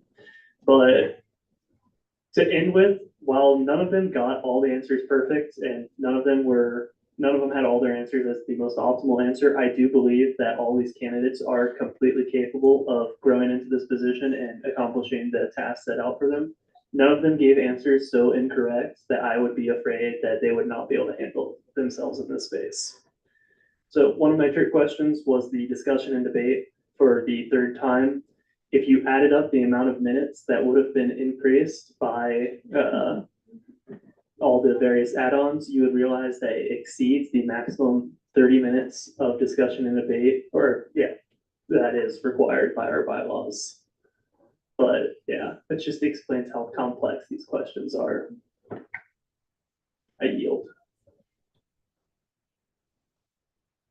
Thank you. Chairperson.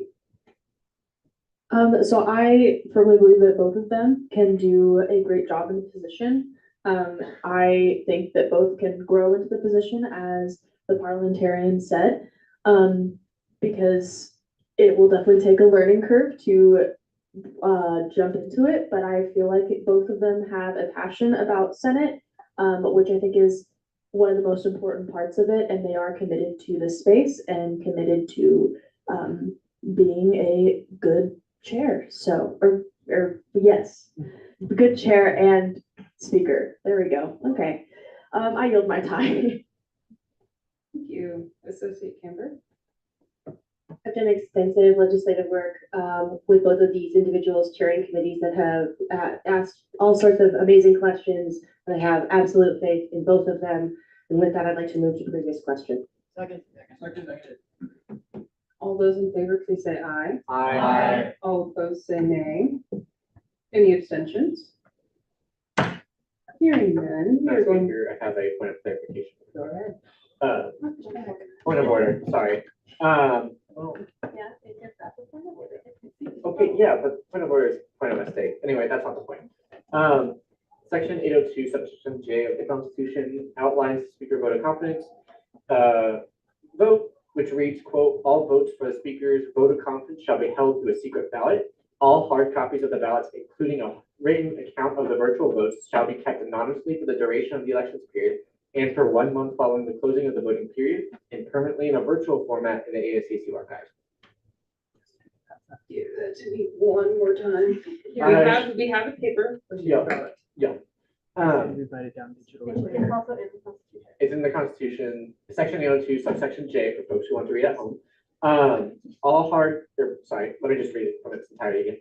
All votes for the speaker's vote of confidence shall be held to a secret ballot vote. All hard copies of the ballots, including a written account of the virtual votes, shall be kept anonymously for the duration of the elections period and for 1 month following the closing of the voting period, and then permanently in a virtual format in the ASCSU archive. Gotcha. Thank you. Yeah, we do have full papers, and these will stay with me until we are able to publicly post them. This will stay between me and the clerk. That's, so I'll be the clerk, maybe the two friends sitting up here. Intentionally impartial. Have to be. And then a point of personal privilege, we write out the names of our candidates just so folks. PDF. Can't edit it. I can add a sticky note if you want. That's fine. Sure. Just something so folks, yeah, so just so folks know, just so they're making sure, I'm sure folks know how to spell their names, but just in case. I don't. Okay, well.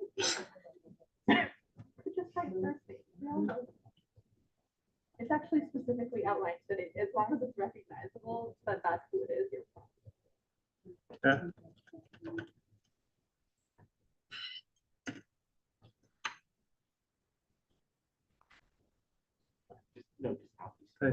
He's worried about how to spell it.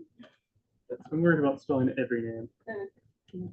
I'm pretty sure I spelled Hayden's name wrong. It's Enoch, not Enoch.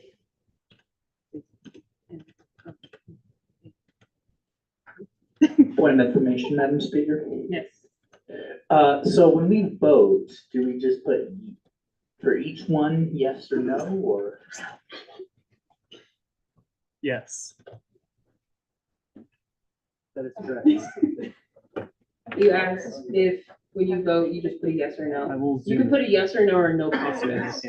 So having here, writing down a no confidence means you have no confidence in either of these candidates to perform the duties of speaker.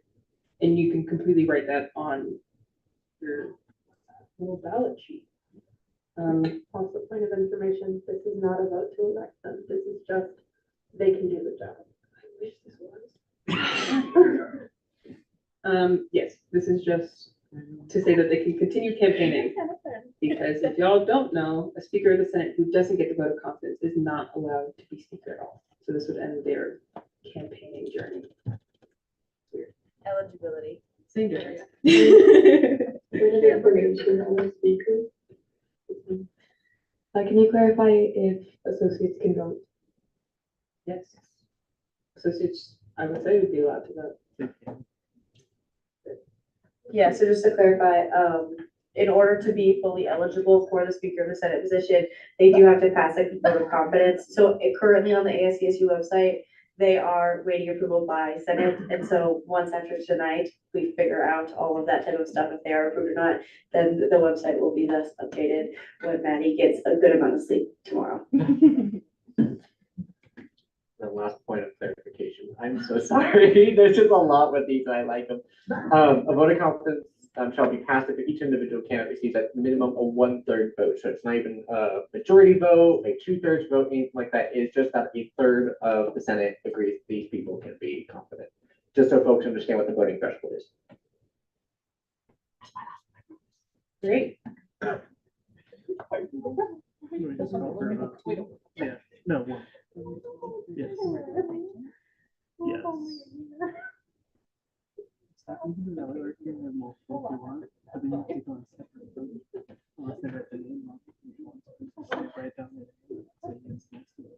Okay, so we have to do this by secret ballot. The way to conserve paper The easiest way is that you'll write down both names and next to them, you'll either write yes, no, or no confidence. Does everyone get that? We will be passing, up here, we will be passing them out and we will be collecting them. Please do not hand them off to anyone else. Hold them up so your answer is secret. Just because there was drama last year with votes. And so we will be collecting them, we will be handing them out, and we will be making sure that we have the correct number. If we do not, we will be doing this again. Great, well, let's start handing these out. You also may not move while ballots are still out. Okay, so I just want to, a point of information, what's the difference between the no versus no confidence? They are the exact same. It's just if you don't want to write confidence. Thank you. You also write no confidence for both of them, just like when you're writing no confidence. Same difference. I move for a 5-minute recess post the votes being collected so that you can come. Second. Is there any dissent? 5-minute recess after votes have been collected. But stay in your seat until Your vote has been, until all Everybody. votes have been collected. Is there any dissent? Seeing none, we'll take a 5-minute recess after all votes have been collected. I want those questions. I want to see if I can answer them. Okay, I don't have the answers on, but if you just want to look through them. I want to know what your answers are because I don't think you know the last one. Huh? The last one? The No, last because one? did you see my face? Yeah, no, I did. That one's easy. It is easy. I knew the answer.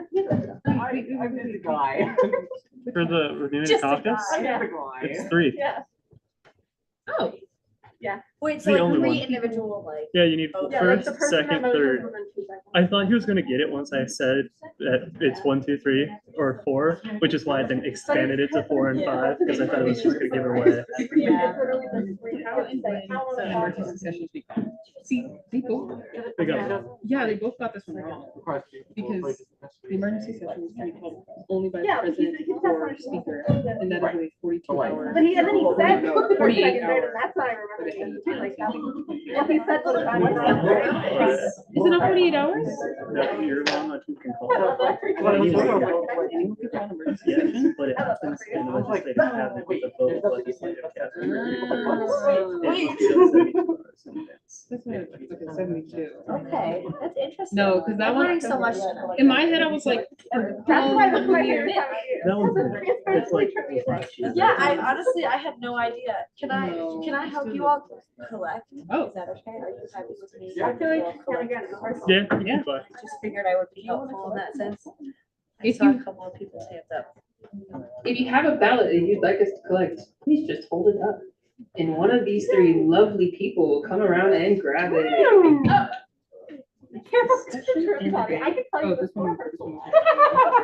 I could also part of it wasn't the first question that it need to pay because that long is pointless. So everyone's gonna be stuck in their opinion. Right, right. It's still our Bill favorite. got- I know. This one email got wrong too. The Bill got enough signatures. to put in motion. Yeah, honestly, I hate my variant because the variant was too easy and you didn't think it's my variant. I wrote that before he said it. and he still- So, yeah, for that one, it's just like, just can't hit the board. No, Y'all and okay? it actually can. Why can't you- Any bill, if it's on the weekly email, can be added to the. Has everyone turned in their votes? Yes. There's 1, 2, 3, 4, 5, 6.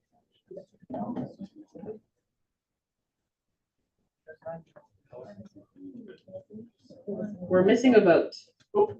Make sure it's all stuck together.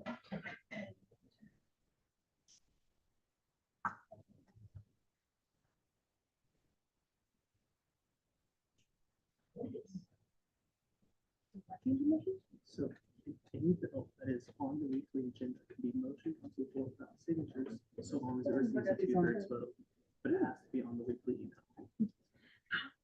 Great, we're good. We'll have a 5-minute recess. I'll So see y'all before I around joined 8:36, hopefully.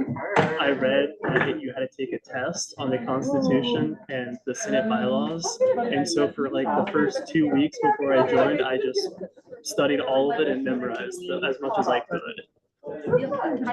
because I did not want to fail a test. Yeah, no, that's fair. And just because you're an engineering major, that makes sense. In a very.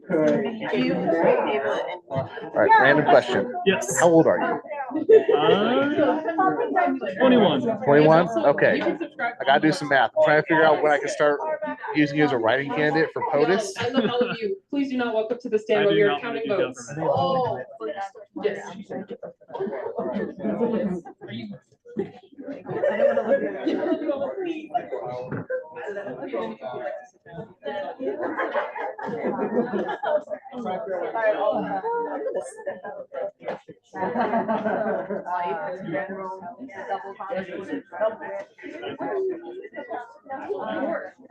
Parker, what year are you? Senior. I do eat a lot of fruit. Are you doing a 4-year or 5-year? I have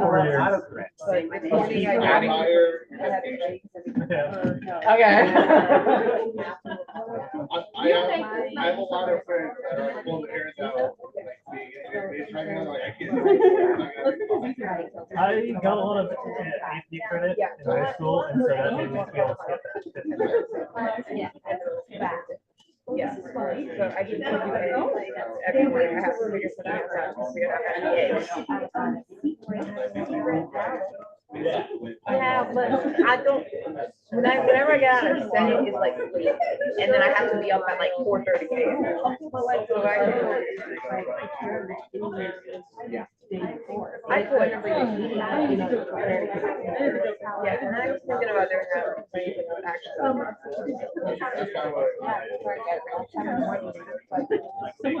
Well, I'm actually pretty good at cooking early in the morning because I just get into the kitchen and I'm like, I chef now. And then for dinner tonight, I had a bagel and then lunch is right. Abstentions do not count. Also, there's one vote on site.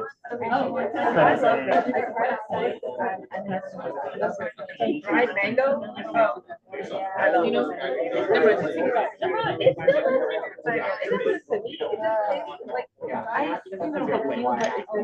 I'm glad I haven't seen it. seems like I would get all those questions wrong so far. I didn't think so, but I named my dog after it. I've been looking at this all night. I had a video right before Sid. That's exactly what I did too. Well, we're gonna go, you have to sing. Like, I don't know what to sing. I don't know if to read it off or I don't know. I wanted to pull it up. I tried to. I thought you just, I know it's okay. That's my favorite part. No, and that's like fair. Oh my God, whatever. I don't know, you've got an exception, dude. Okay, It'll be great. I'll call you. Yeah, listen to this. Like, I just thought it. I'm like, they teach and Orange are very different. Very different. And Texas. Well, I'm like, I'm like, that's why I'm different. So, literally, I'm like, like orange. One of them has a peel. Not even because they feel it in advance. One of them's like smooth. The other one's not. I realized after like yeah, like I didn't see that.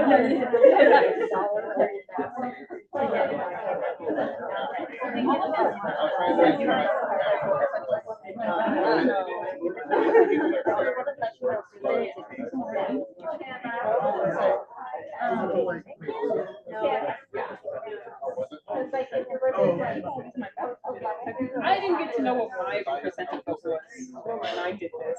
I mean, you could have asked. All right, bring it up with Grace. Yeah.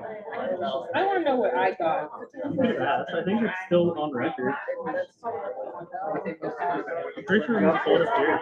I'd actually love to see how many votes I got. Yeah. I'm gonna come. Well, I actually know if I can access it. I might. I might be able to.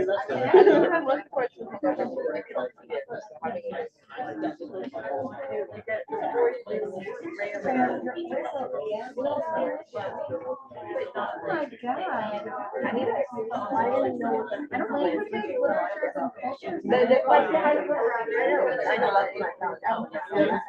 and cultures. No, like,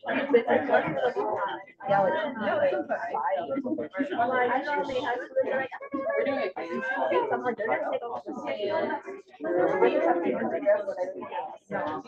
We're gonna do one more.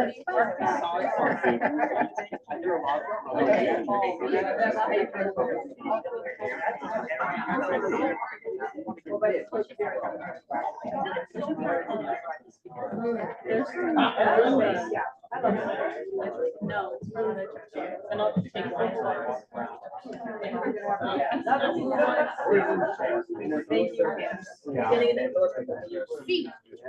Yes, now people can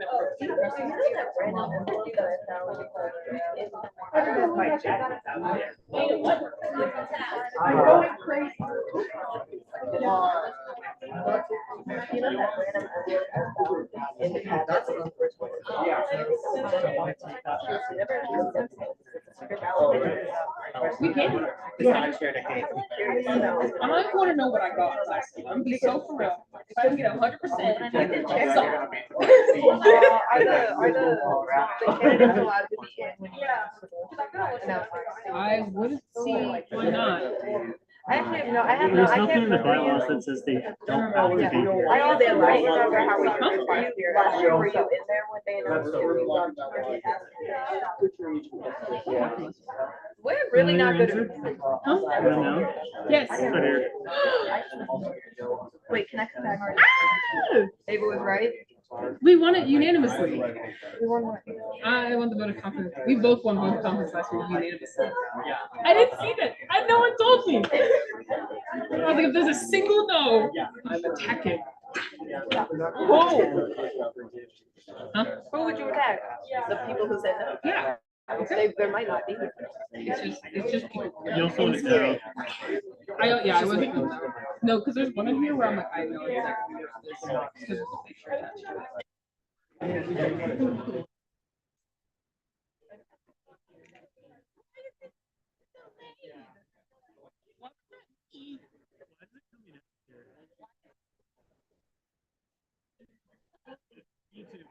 Oh. I forgot that if I open it after it's already been opened, it just turns on all the audio. It's frustrating. We are so past that 5-minute mark. Yes, we also only have an hour left. Oh my God, let's go. And there's 3 bills. And one of them's the rail jam, and we just know that one's gonna be contentious. Let's go. No one extends the time. Can't. Oh, you're right. Thank you for building that in. Let's go. I think when it comes to picking up, I don't think Sandy could. I think.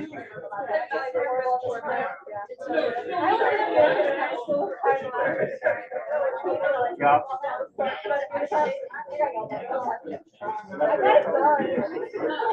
I mean, I think I could pick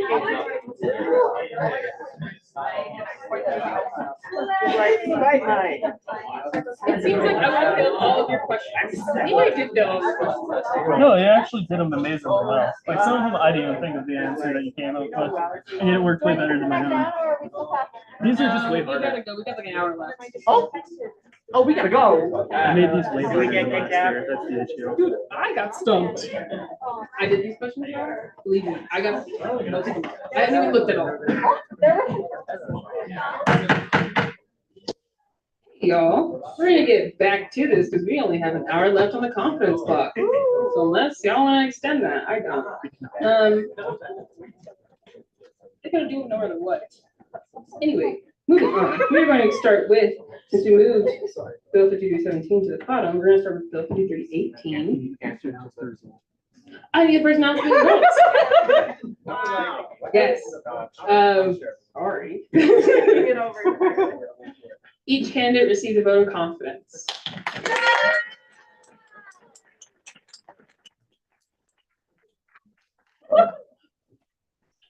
I'm hungry. She brought me food. You'll know the official votes a month after the So about May 3rd. You'll know the results later. About May 3rd. Yeah. Next, since we moved to 5317, we're gonna start on Bill 5318, students of the Oval Caucus.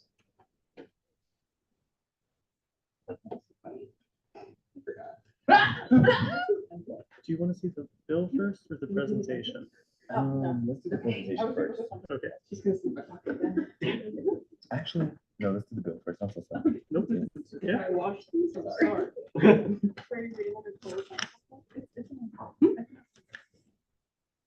I'm sorry. And the parliamentarian will quickly read the abstract. Yes.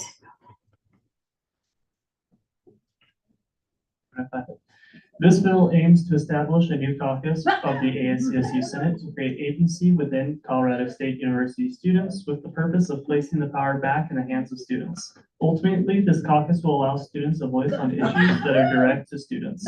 This caucus will allow students a valued seat in the space that was designed for students. Thank you so much for your time tonight. Oh, this is not almost too long. Okay, thank you so much for your time tonight. I'm here to discuss the students of the Oval Caucus 5318. Do I have to go through? I'm reading all of these. Okay. Just whatever you want to discuss about it. So the bill originally is targeted towards kind of putting us in a place of transparency. And it is a bit, I think that it's effective legislation because we are in a really not weird place, but we're in a place where our student body just needs more from us. And so upon my arrival into ASCSU, I did one of the first things I noticed was the disconnect that we do have from our student body. Our student population is what keeps this place like up and running. It's like what everybody comes in and we say that we're doing all of this work for. And so I think that it's very important that we put students back into the space. Another thing to note with this is that it does help us mitigate and filter the perception that we do have with students, right? And so with students who are able to come in and take information back to their friends and communities, it does help us filter what goes in, what goes out of ASCSU. In addition to that, I know that it has been said before that like we should monitor the way that we air dirty laundry of ASCSU or like our business or inside information that is in ASCSU. This effectively does just that, and how we disperse information to students and how we give students the information that they need to be just as a part as ASCSU, as I am, as you are, as members of our other branches are. The information that we are privy to in this space should not be privileged information. It shouldn't be something that we just have access to because we hold these positions. It should be information that students should know is out there. Students should know that these things are happening when somebody has important legislation that is coming up that directly impacts students. Students should be at the forefront of that, and they should be in here. They should be knowing who their representatives are. They should know who's running what department, who's putting on what events. Like there should be more faces behind the legislation. And this is my attempt at doing that. This is not to slight anybody's role or slight anybody's position or anything. I think that it is something that effectively meets the medium of bridging the gaps that we have with students.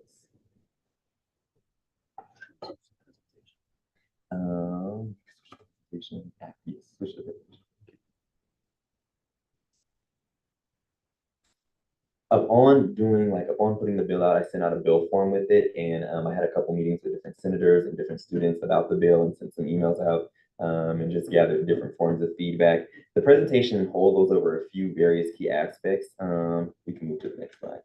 The mission statement of the bill is the students of the Oval Caucus will partner with the Associated Students of Colorado State University organizational leaders to inform and be informed on various all-encompassing matters pertaining to students. This caucus will bridge the gap in how students view and interact with the Associated Students of Colorado State University. The goal is to have students view ASCSU as a resource instead of an authoritative force. The students of the Oval Caucus will encourage students to be involved in the legislative and democratic process that ASCSU upholds. The students of the Oval Caucus will be an open forum for the officials from the three respective branches, executive, judicial, and legislative, to place value in the direct voice and opinions of students. Another important thing to add about this caucus is that I don't want this to be a thing forever. I want this to be an effective medium for students to get their foot into the space and then venture off into areas that they feel passionate about. If they feel passionate about a certain department and exec branch, or they feel passionate about a certain committee here, I want this to be a stepping stone and a baby step for students to get their feet wet with ASCSU in a bigger way. For bylaws, I do see it important that we get all three branches involved. And I have reached out to one of our justices to see if they would be interested in participating in the creation of the bylaw system, and they said yes. I don't know if they want me to say who they are yet, so I won't. But the creation of the bylaw system that we propose is that the bylaws will be created by one exec member, one justice, and the caucus chairperson.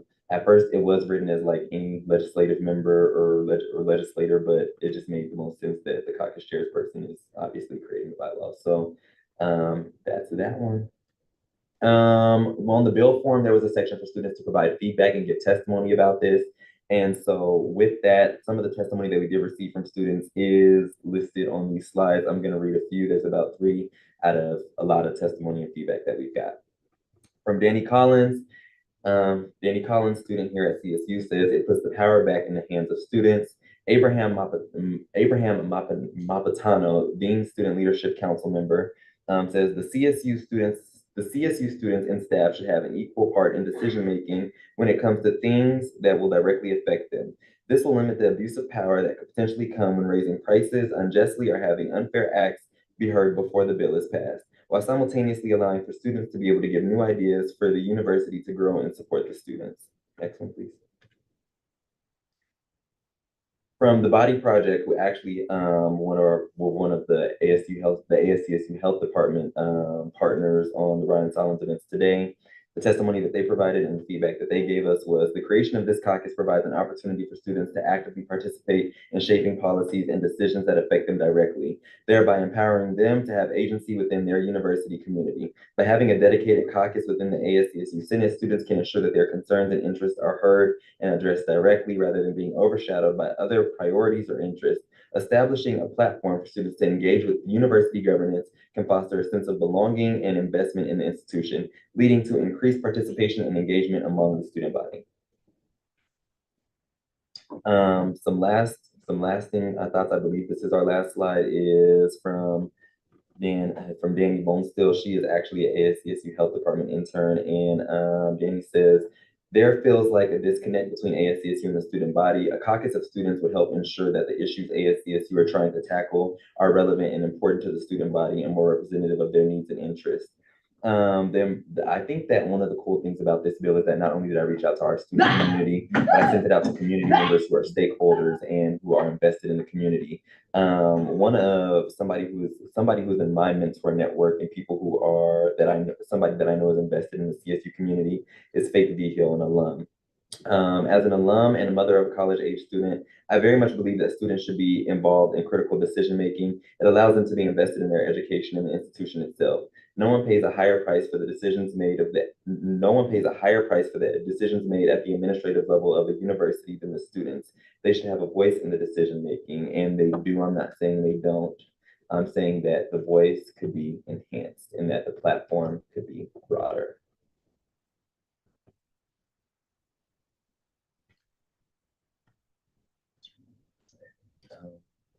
I'm good. Great, we'll open it up to questions. Sure. It's exciting to see this bill on the floor. I just have a couple, I guess, more logistical questions. So when it comes to the chair of this caucus, obviously, and this is something that the caucus can obviously figure out, so if you don't have an answer for it, that's totally valid. Would it, sorry, who would be the decider on who would be the caucus, like chair versus the vice chair? So for example, senator, exec, justice, who makes that decision on who would be the chair versus the vice chair, or if they're all co-chairs, in which case, I mean, just trying to figure out what that looks like. Would it be close to how LSAP does it? Right. Thank you for asking the question. I think processes are important. In thinking of this caucus and working on what this would look like, I did have an extensive feedback session and brainstorming sessions with multiple senators, multiple exec members, and even talked with some members from our judicial branch briefly. There is a senator that we do have in mind for this caucus chair. And so they love it. They love the idea of this. And maybe I don't want to speak to them. Maybe they don't love it, but they like the idea of this caucus chair or this caucus, and they believe that this could be beneficial for students. So as it relates to that, I hope that effectively answers your question. Yeah. And this could be more also for when we go to committees and whatnot, but would it be possible to add so chair, vice chair, senator, executive justice, and then a member of just the student population? Yes. That can kind of help feel a little more. Yes. So this is not meant to be restrictive in any way. So there's no strict stipulations around what can and can't happen, and it is intended to be very flexible to fit the needs of not only our space, but the needs of our space as it looks like inviting students in.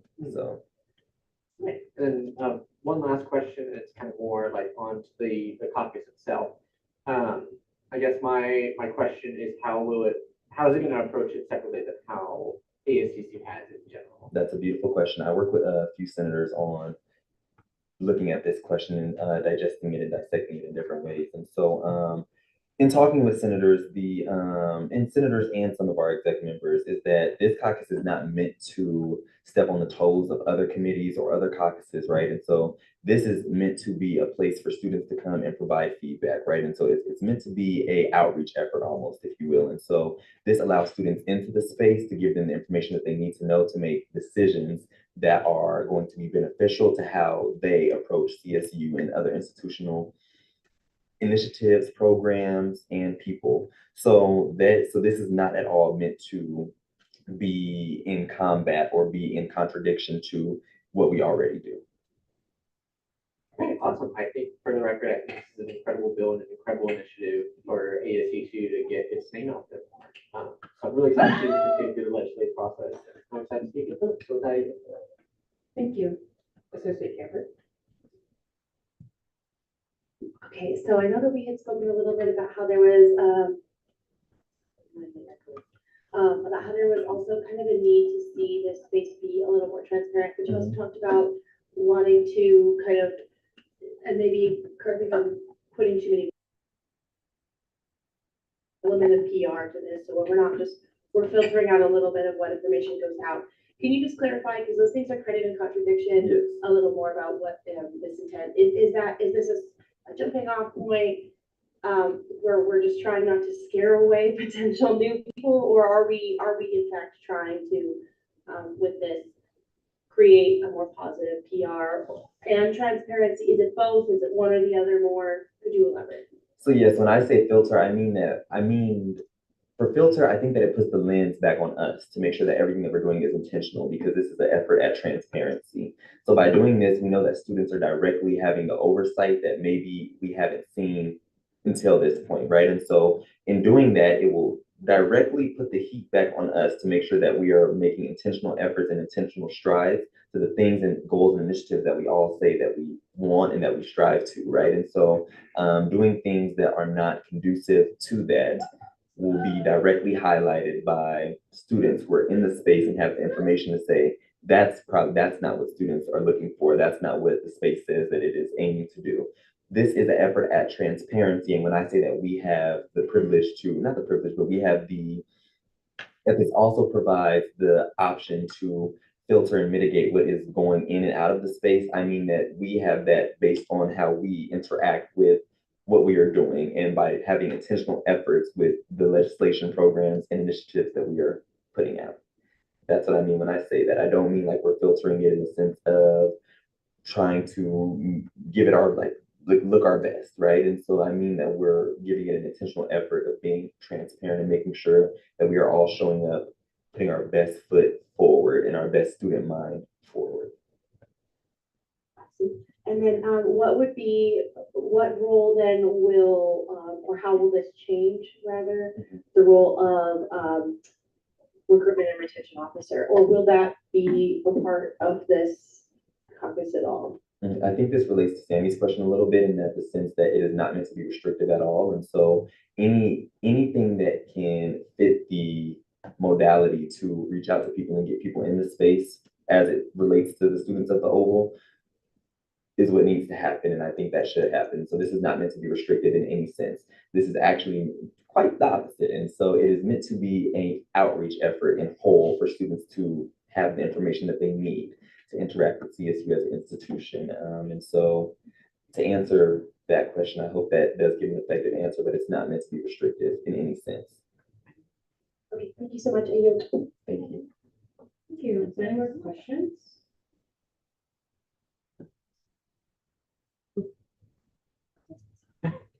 Seeing none, we'll send this to the university internal and DEI.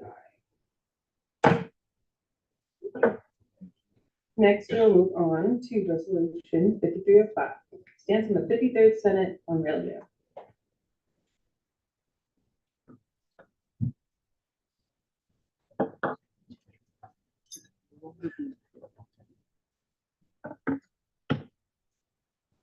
What information is this, the first or second reading? First, guys. So the abstract for this bill, this resolution expresses opposition to the 53rd Senate of Associated Students of Colorado State University to the hosting of Rail Jam. Asterisks reference things with attached links to evidence at the bottom of this document. Thank you. I do realize this event is happening tomorrow. However, as we've been having discussions and conversations about this, I felt that there was a lot of confusion, a lot of miscommunication, and honestly, a lot of misplanning in the coordination of this event. It spends a large amount of student money on a one-off event. This has only been held on our campus twice previously by an outside organization, and the last holding was over 15 years ago. Also, the marketing of this came out very late, which is going to minimize the amount of student turnout. And there's been only recently money allocated towards offsetting the environmental impact of making an artificial snow ramp on the west lawn.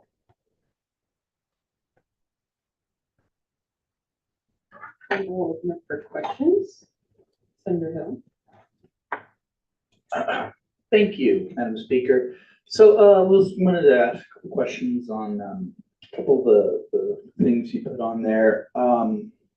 So you as you said, you are aware for the rail jam is going on tomorrow. So my question is, what's the point of this resolution? I mean, what are you trying to get at when you want to pass it, assuming it does pass?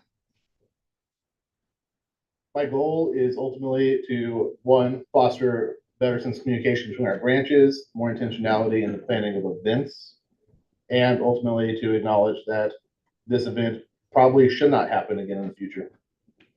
Are you aware that when we allocate money beginning of every year from the big budget that we have to Senate approves, that this was on there?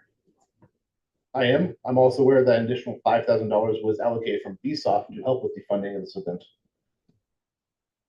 And you said this was a campaign, another one of your concerns was because it was like promising money for campaign. You're not aware, are you aware that this campaign happened last year and is no longer currently going on? And can you explain more on that? I'm aware of that. I think that it's worth having a conversation. This was a campaign promise by our current student body president, and that current student body president is running as an incumbent president for re-election, and that this event is happening in the middle of the campaigning period for the current election. Point of clarification, the funding that this event is coming from specifically was from a reallocation bill that we saw recently. That is not what we saw at the beginning of the year, as what the senator mentioned. That would be incorrect. We saw this recently. This was not what we saw at the beginning of the year for the general allocation of funding. Just wanted that to be clarified for folks. Okay, I'm going to yield for a point of clarification on that to the student body president. Unfortunately, that's just not true. Railjam was a line item in the original budget that we approved. Of course, we put additional money into the Railjam fund, but it's just an outright lie to say that Senate wasn't aware of this because it was in the omnibus budget. Thank you. Okay. Point of information, that's not right, sorry. Point of clarification, real quick. Yes, Railjam was in fact in the original proposed SFRB budget. I just pulled it up on my computer.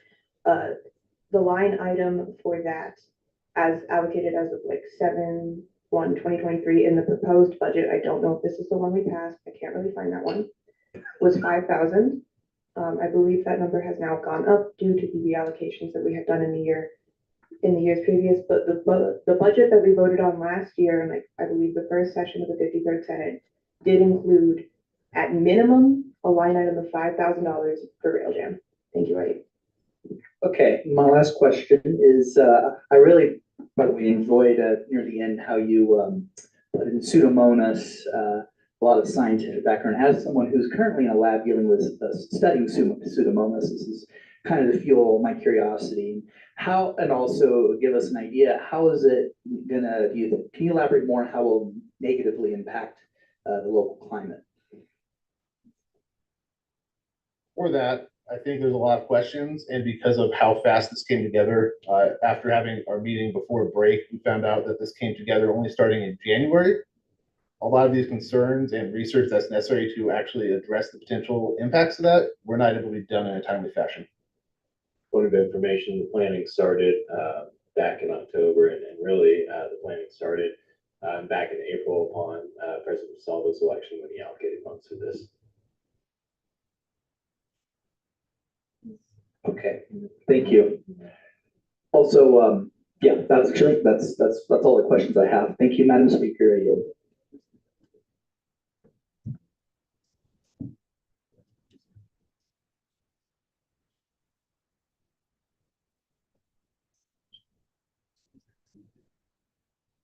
For person of that, are you a representative of your student board? Okay, you do have ex officio status in this space. Are you trying to speak coming up, or did you need to make sure if you have a point that you come and speak into one of the available mics right at the top?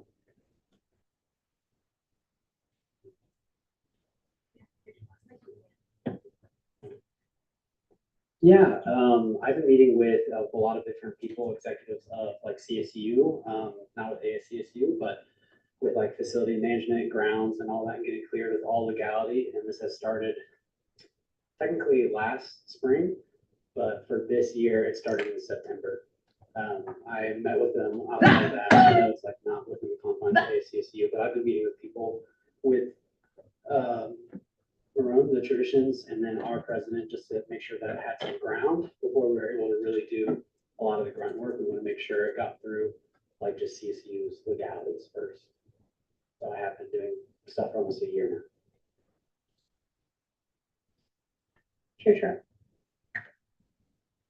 Thank you, Madam Speaker. I really want to emphasize some of the points that you brought up within the whereas clause, specifically when it comes to when the Senate was talking about the reallocation funding, the response that certain individuals had in terms of the concerns that members of the Senate had. Could you expand a little bit about that?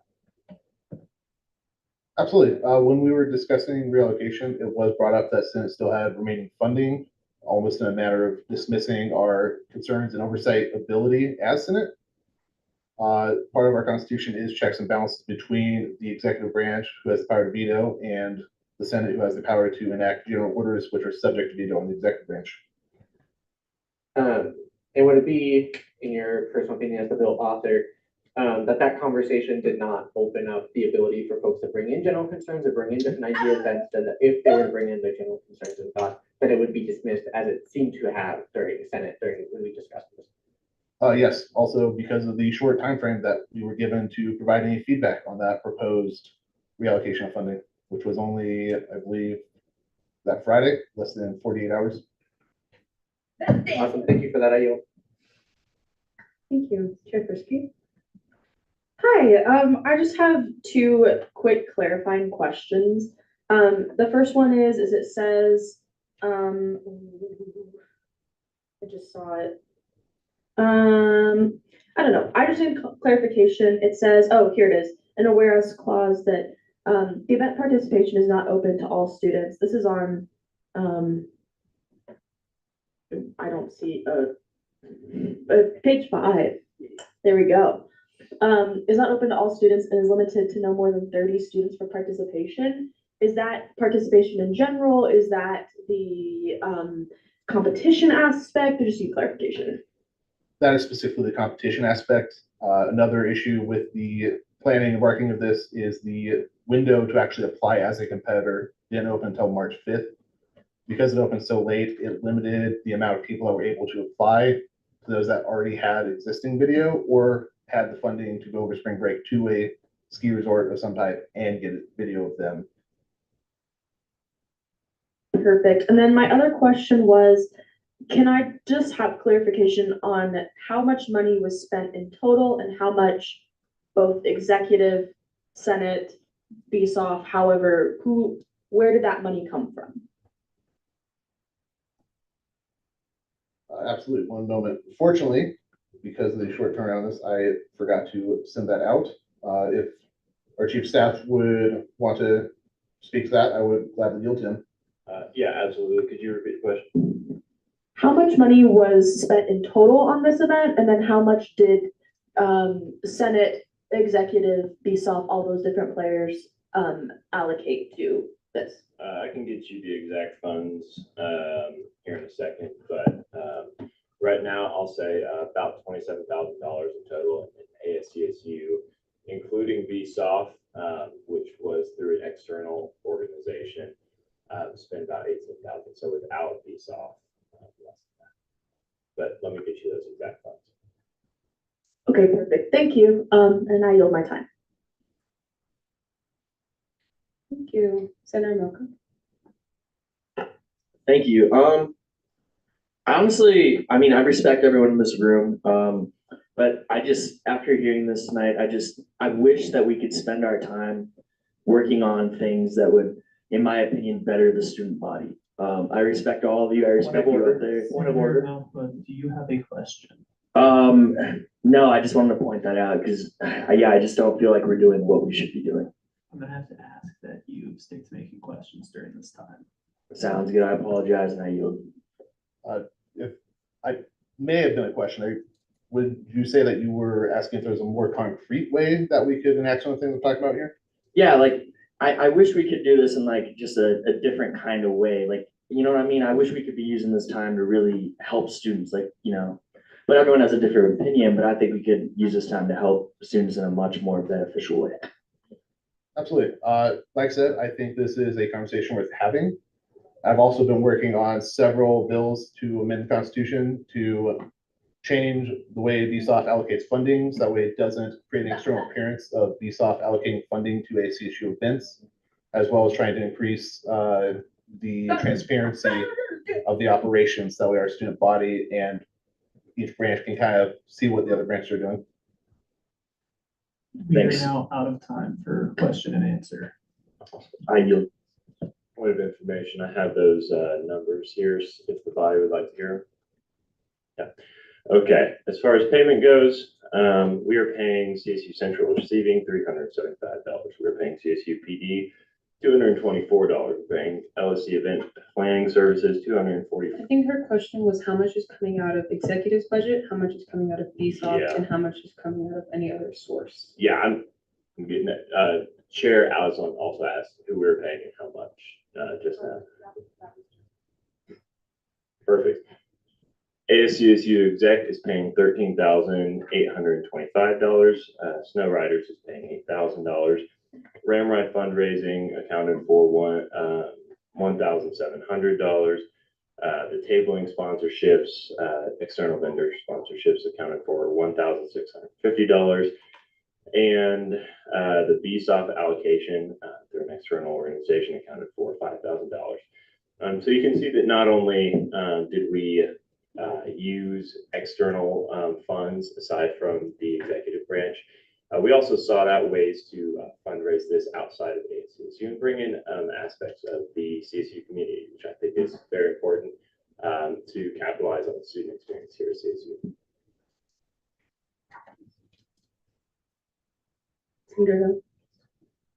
Since we're done with the Q&A, I do have a motion. My motion is to expedite this piece of legislation, considering that this event is tomorrow, and I believe I think that owing our constituents an answer from the Senate on how we feel about before the event would is gonna be, is appropriate. If that's what someone wants to do, absolutely.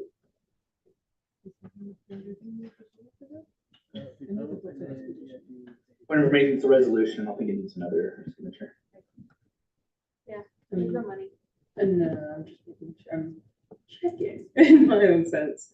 Okay, so we're gonna start with this first vote of if we would like to expedite this piece of legislation. This is not to pass it, this is to expedite it. Senator Davis, could you please explain what it means to expedite something? Of course. So, expedition, that means that if this passes, expedition, that means we'll be voting on in either passing or failing this resolution tonight. So this doesn't go to committees. This won't be looked at after this space if we plan to expedite it, unless it is brought back, which can happen. Does everyone understand what expedition means and is fully prepared to vote? Associates are allowed to vote in this one, because this is, no, actually, yeah, it's procedure. Just never done myself again. Alrighty, all those in favor of expediting this piece of legislation, please raise your placards. I want counts.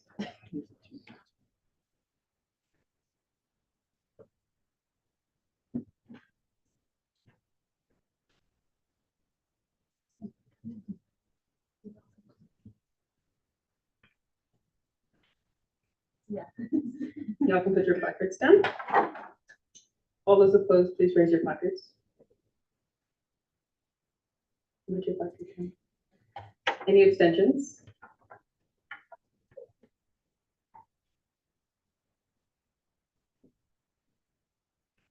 You can put your placards down. It's just 2/3. Yes. With no abstention. Wow, I calculate that. This, this resolution has been expedited. We will be voting on tonight if this resolution. Yes, I'm lying. I'm gonna go one more time into a period of discussion and debate. So this is actually where y'all can state your opinions. And if you do have any follow-up questions, right now would be the best chance to ask them. We will start with Senator Hill, and I will write down this way. Apologies, Senator Davis, but please keep your placards up until I acknowledge you. Okay, thank you, Madam Speaker.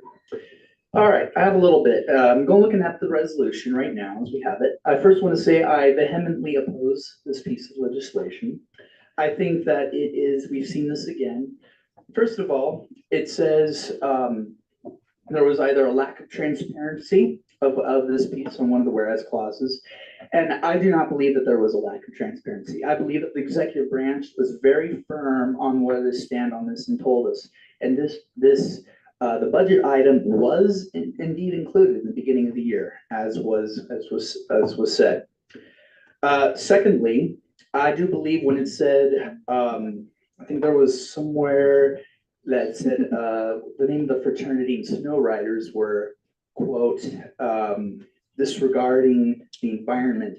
I feel that was an attack on two organizations that are of our student body, and I think personally, I think those perhaps were not the right choices of words to put on a piece of resolution. I think that we should, we can disagree, but to say that they are disregarding environment is a bit step too far, in my opinion.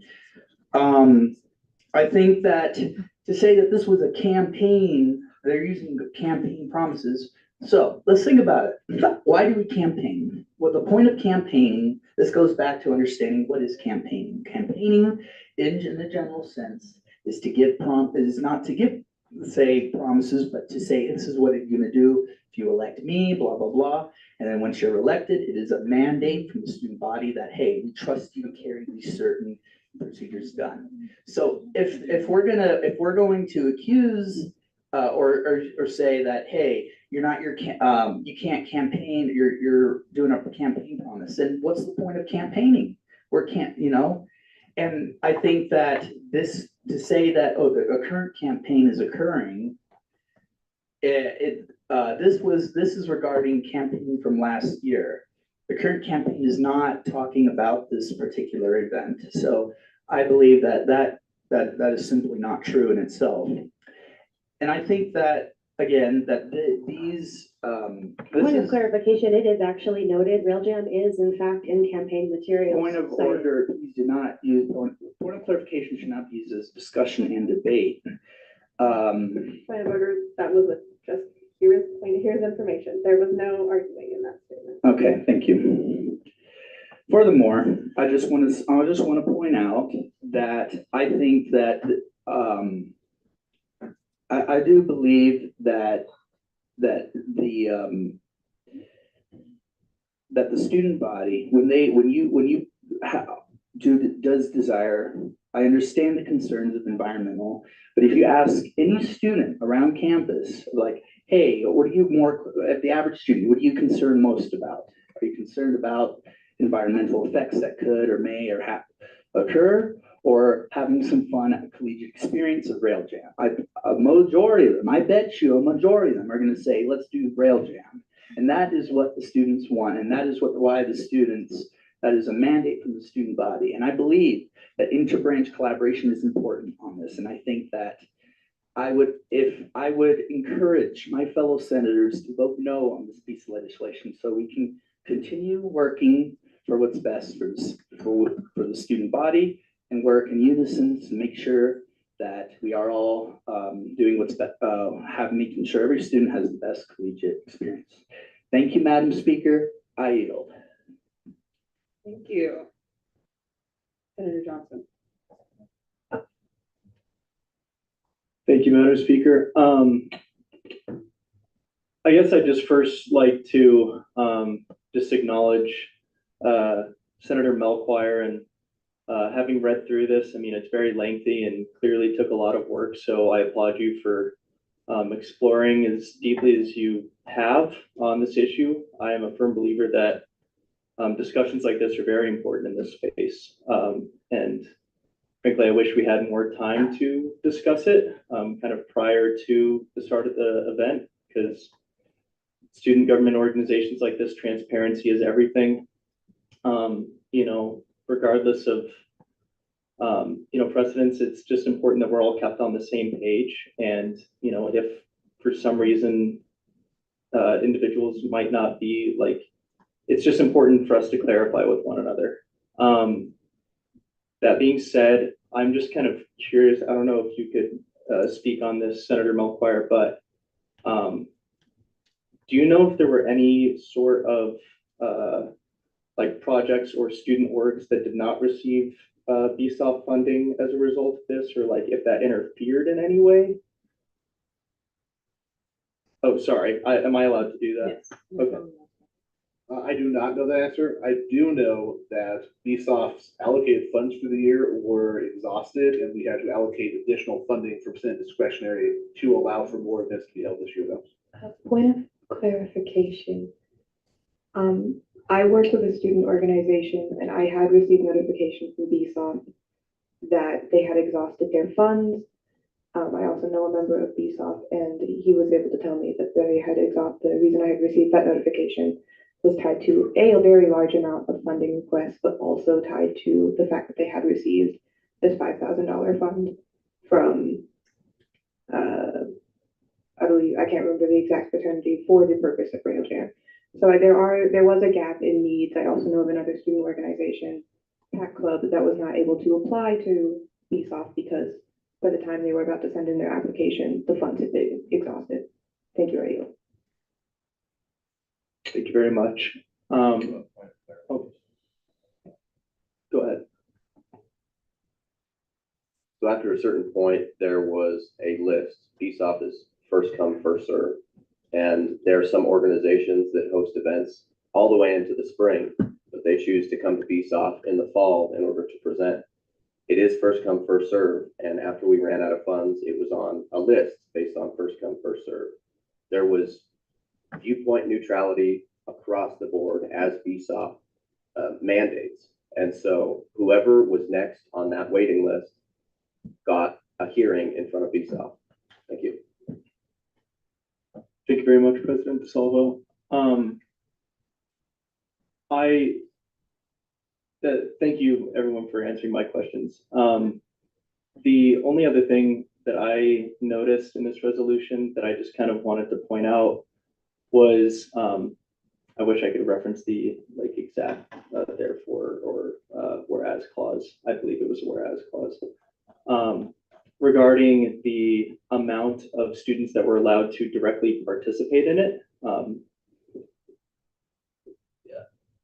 As a snow sport, one that can be potentially hazardous, and as someone that has been fortunate enough to enjoy skiing a whole lot, personally, I don't have the ability to perform a lot of the tricks that hopefully we will be getting to see tomorrow. But I do think it's important to have some of that threshold to make sure that those that are participating are able to accomplish these feats safely. I can't really speak as to like how that applies liability wise, but having that cap as far as like who can compete, I think definitely serves as a like limitation of risk involved with this with regard to like personal injury of students. You just kind of, I can't really think of like how exactly I want to phrase that, but that's all I really would like to point out. Madam Speaker, I yield the rest of my time. Thank you. Senator Buckman. I would first like to apologize for sounding a little shaky. I'm just a little cold right now. Okay, so yeah, okay, yeah, okay.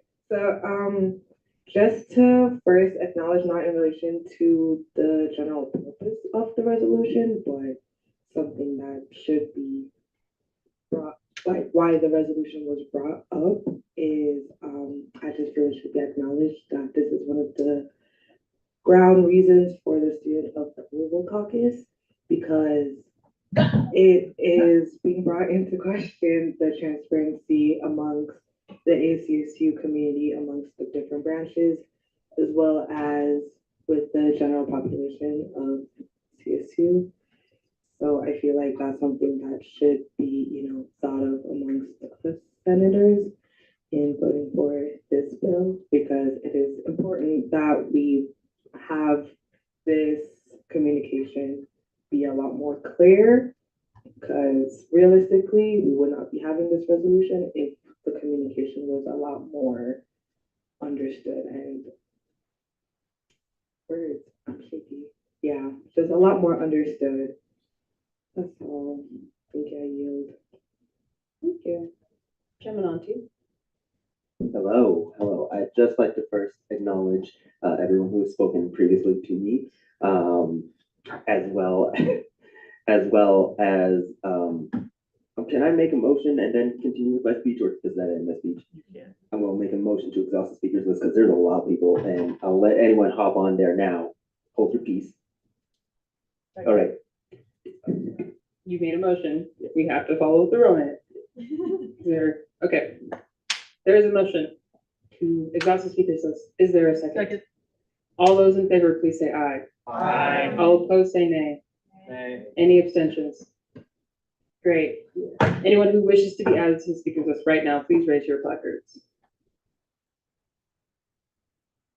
Seeing none, you may continue. All right. Further continuing, I really do wish this had gotten a chance to go through committee, and because there is some languages like word choice that I would personally change, and also we'd have a chance to have that more hashed out discussion, talk about where things went wrong and whatnot. I know I'm still voting yes on this, mostly because there was a lot of issues with transparency and information about the event itself. And I feel like with this event being held literally tomorrow, there's just a whole lot around it where I'm just like, I don't love it, and I'm pretty sure, and from chats with people who I know, they feel iffy about it. So yeah, I yield the rest of my time. Thank you, Associate Camper. Well, I have a nice little list of things to address, but first I actually wanted to ask a question of President DeSalvo. So you had mentioned that BSOP is first come, first serve, and that everyone had had an equal chance. Do you think that then it changes whether or not ASCSU, whether an event is co-sponsored or not, should have access to those funds in any way if other organizations are lacking and not able to secure funding? Shouldn't we be last? Shouldn't we probably not have our hands in BSOP at all?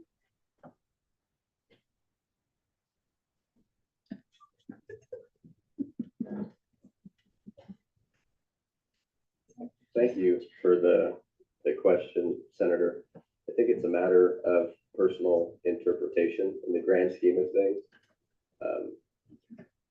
This money is divvied out by ASCSU generally. It's all student fee money, whether it's ASCSU or BSOP. And I don't think when an outside organization like the FICAPs decide to come to BSOP and request funding for an event, they should be treated the exact same as any other registered student organization on this campus. And their connection to ASCSU doesn't change that.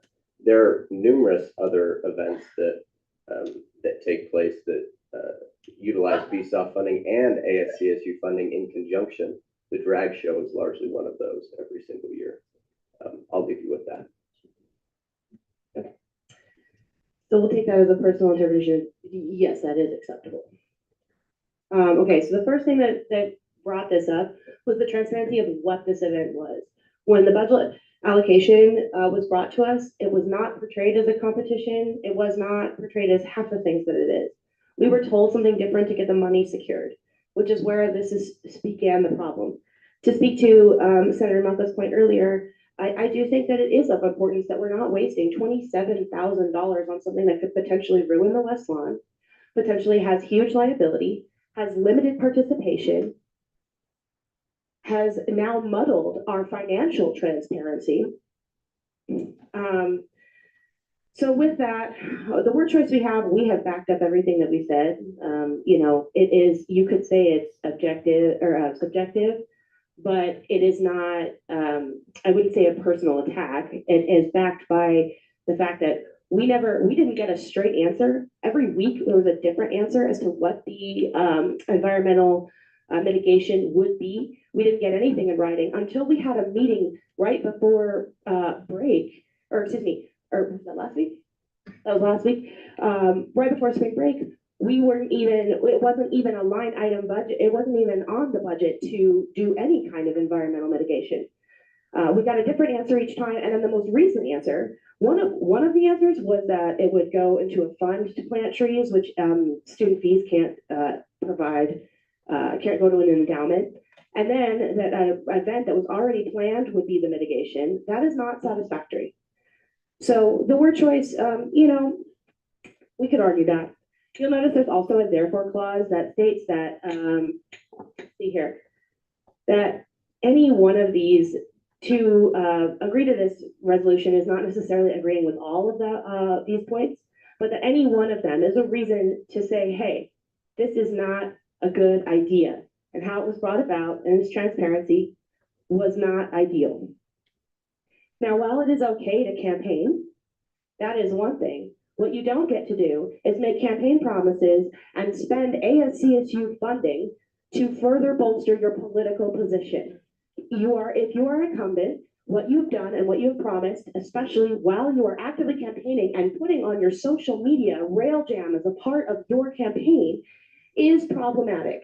You are utilizing this event as a campaign. Well, I think it's really important that we are transparent.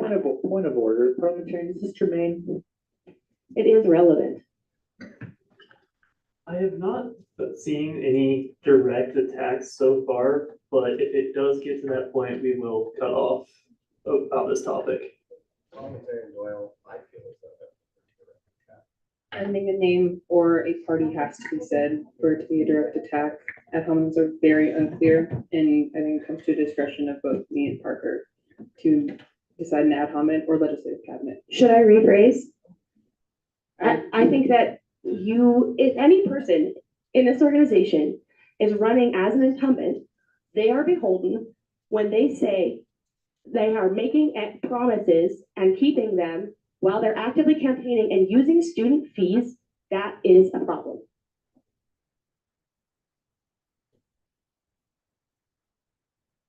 Okay, I think I've gotten through a good chunk of this list. I think I will go ahead and yield. Point of clarification, sorry, I don't know really, okay. Hi, my name is Meadow and I'm the Director of Traditions. I'm like the ASCSU like event coordinator, I guess you would say for the event. I was able to talk at the last Senate session about the event and any questions that y'all had. And I was able to sit down with Madeline and Kevin the day after that to go over any additional concerns. I just wanted to say that you mentioned a couple things, but the West Lawn, we did talk about that. We were able to talk to grounds and facilities, and there isn't going to be any damage done to the West Lawn. There was snow that happened last week, and it's going to be the exact same thing once it's done. We're flattening it out, and the snow is going to melt. And so, will it be a little wet for a couple of hours, days? Yes, but it isn't going to have any like long-term effect. And facilities actually is the one that the dude who works at grounds did say snow melts, and so he gave us the green light, and we got the green light from every organization on campus needed to make this event happen. We're not just doing this between the three organizations. We got the necessary approval to make sure that the event is safe and it happens tomorrow. The information that was gathered though about what. I'm sorry, Camber, but you have yielded your time.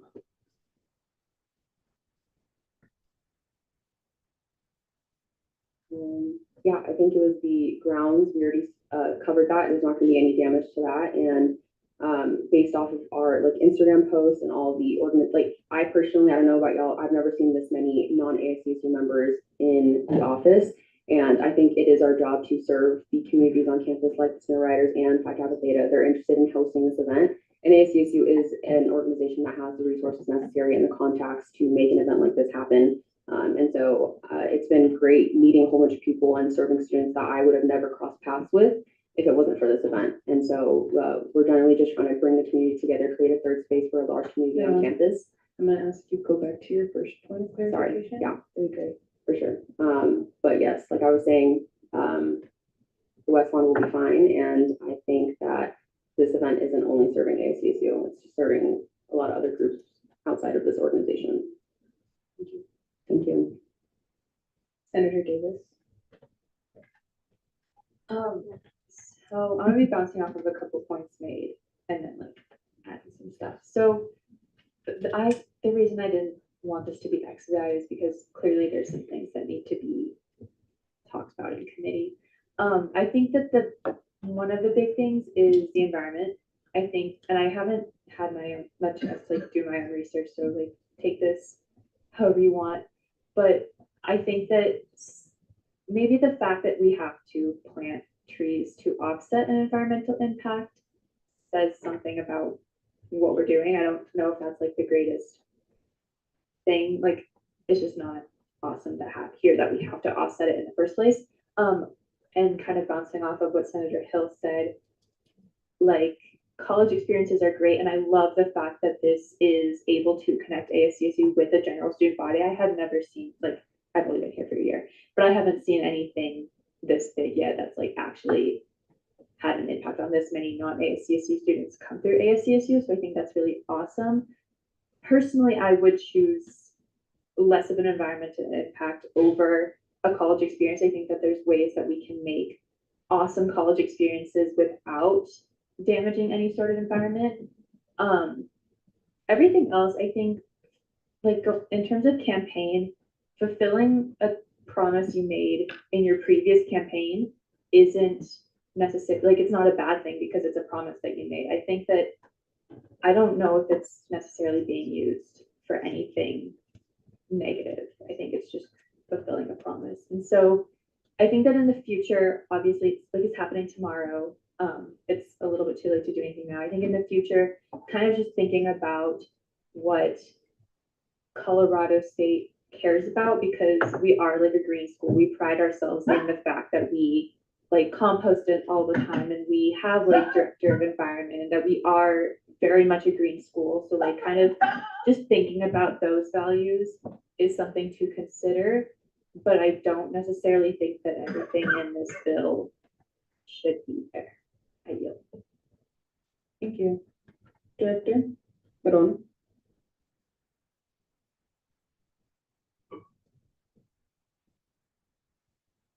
I'm sorry. Just like response to that of You have speaking rights for the next 5 minutes. for sure. Yeah, I think that I do agree that there are some things that we can do better if we were to bring this event back next year, or if we were to look at it in a different, or if we were to consider other things. I think that my mind goes here, but some of the other events that like ASCSU has done, or like some other things that we do around campus, but the Lagoon Concert Series, they bring multiple food trucks to campus, and they burn, I want to say, similar amounts of diesel for those food trucks that are there. There's Ramapalooza and the constant tailgating that we do, and all the trucks that come in for that.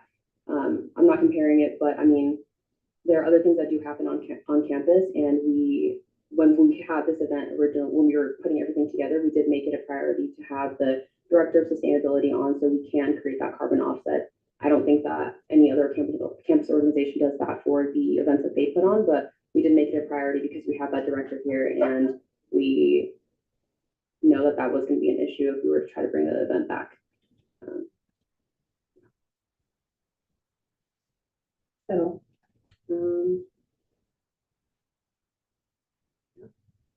I think that's pretty much everything from me. Yeah. thank you. Chair Osborne. Sorry, it was loud. I am personally, I'm in mild support of this because I don't know, there was a lot of, in my mind, budgetary problems that prevented it, and the biggest one is the massive under allocation, which I understand under allocation, especially when you don't fully realize the depth of the project.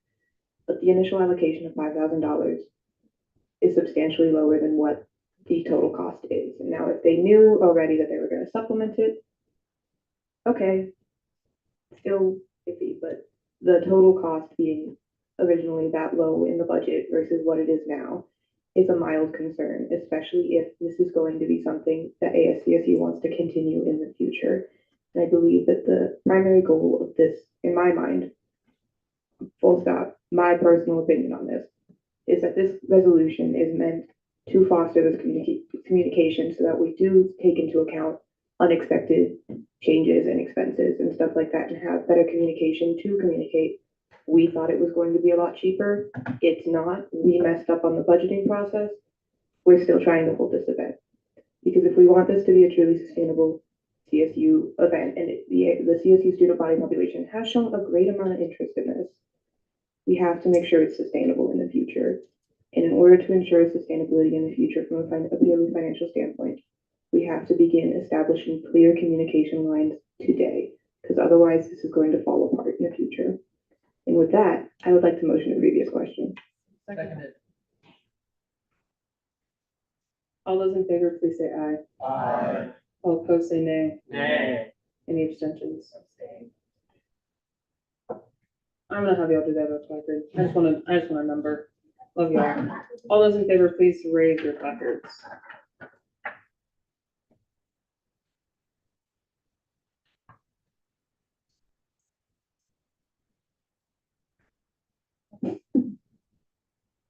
Here, you can put your placards down. All opposed, please raise your placards.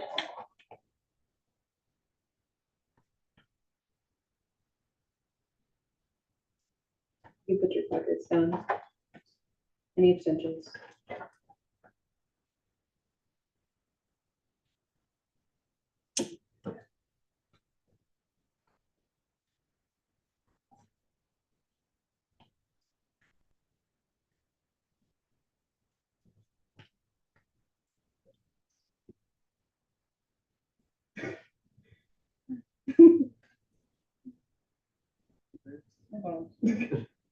No.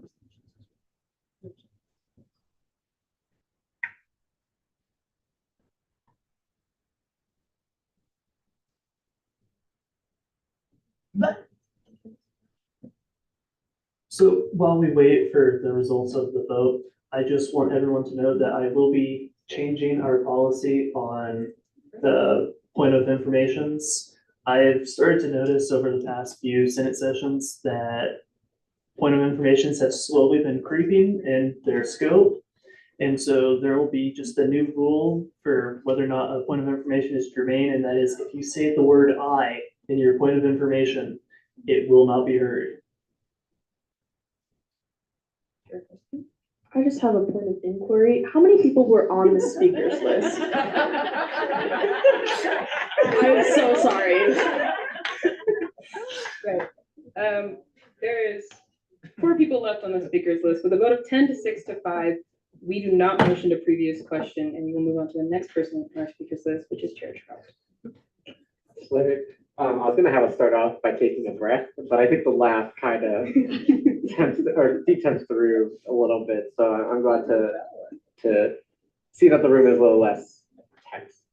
I just want to say this, and not to drag on the incredible work of members of the executive branch and their work and dedication in getting this product to be done. Obviously, this is a very huge project that they have worked on for a hot minute, so I don't want to discount that in any way. I'll speak on my personal experience with the students that I've engaged with, which there are more students with disabilities, obviously. They feel really, again, more unseen by the events that ASCSU has with these types of events. And I understand there's events that are just going to be inherently inaccessible. I just wish that there was more collaboration in terms of what events could be more accessible for students. I also would like to, oh, my thoughts went by, in the sense of the environmental concerns, in terms of what folks are like, oh, we should really prioritize having a good college experience and having and blah, blah, blah, blah, blah. If we aren't considering the real implications of the environmental impact, our planet's going to get worse. The idea of, well, we're here just to have fun, you know, XYZ doesn't really matter, or kind of having the thought that some folks have stated, are getting us to where we are currently with the planet boiling of what experts are saying. So I really want folks to be in consideration of that in terms of, this may seem small, but in a grand scheme of the planet boiling, it's not helping it. And I understand events are going to have bigger emissions than others, but it's, again, the planned attempts to mitigate that. And it feels more that the plan to mitigate is more of, oh, that's convenient, rather than something that was actively planned. And that's, again, just from what we had discussions on the floor when we had conversations about this with the bills. I don't know about other conversations that have happened previously, or et cetera, et cetera. But I hope at the end of the day that this is a learning experience for everybody, for members of the exec, members of the Senate, XYZ, that we learn better how to communicate with each other and to address concerns in a way where we don't have to have a tense resolution to get the point across that folks felt unheard, that folks' concerns felt unvalidated in every step of this process. It's a learning experience for us all. That's the biggest point of ASCSU, is to be a learning experience for all in this capacity. So I really hope we all take that, and not as personal attacks, but more as us as a learning capacity for folks. I leave you with my wife, Digital Wisdom. Thank you. Okay, so just 2 points here. One, you can say I if you're saying I have a point of information. You just can't then continue with I. Secondly, our confidence clock has expired. As per our new bylaws, that means that we will be completing this order of business before adjourning. Chair Frisky. Okay, so as a senator, I have to represent the constituents that I am representing. So I think, first of all, saying that we want to prioritize fun over the environment is a very dangerous slope to fall into. And I will say, with conversations with my constituents, they are very concerned about the environment over anything else. And I think that I have to represent that fairly. I think there are some issues with the communication of this event, and I am unsure about the student body input of the event as a whole. I can't speak to that very justly because I was not involved in the student body input.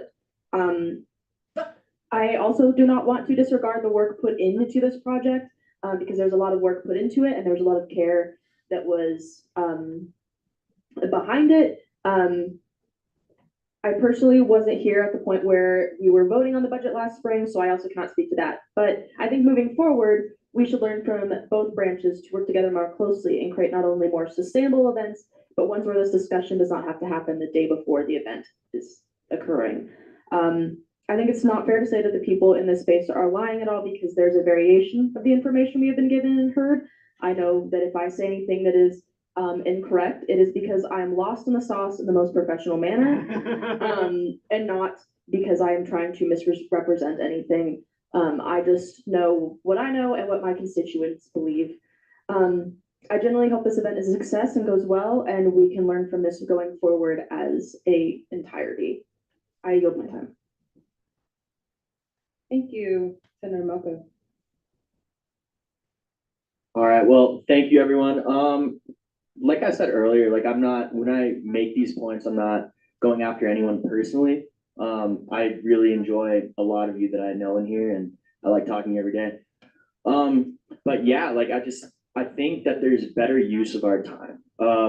And some examples of that are, we have a lot of food insecurity on this campus that I'd like to focus on. We have lots of like problems finding housing on this campus. We have some seriously scary issues for people that I wish we could focus on more than something like this. And we also have to take a look at, like, it's been a while since something like this has been put on, an event like this. And I think this will bring ASCSU closer to the student body, which I kind of already see, you know, and it's a great thing to see as a senior who's going to be leaving here soon.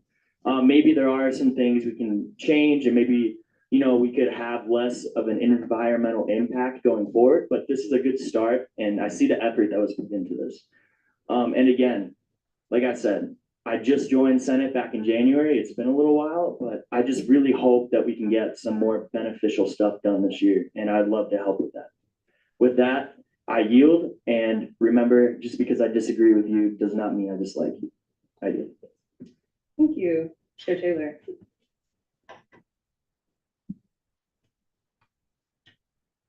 I have a few issues with this piece of legislation I just thought I would mention.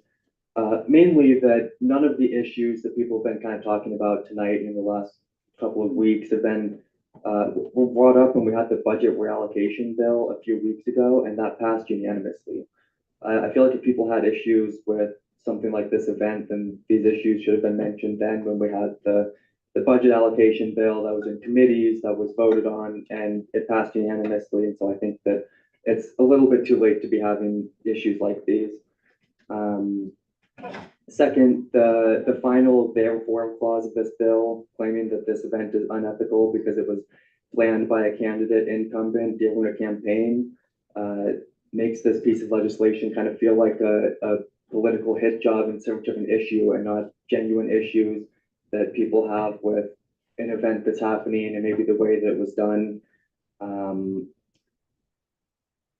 Next, we have many people who have signed off on this event, including BSOF, CSU, Grounds and Facilities, as was mentioned, and this Senate by passing that budget allocation. So we do have a lot of confidence that this will be done in a good way, both financially and environmentally, just with the green light of these groups on campus, all giving them that okay. Finally, it is our responsibility as ASCSU to act in the best interests of students, and one of those things is by putting on events like this.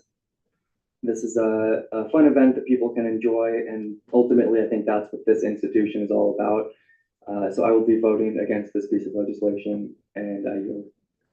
I have a point of information real quick. I've been told that BSOF. You had I. No, y'all, I'm tired. And with that, that was our last speaker. And so now we've been moving to a period of voting. Doing this tonight. Senator, I'm really sorry, but because this has been the most contentious piece of legislation we have seen this entire year, I move to do a roll call vote. Second. I was waiting for something else. Seconded.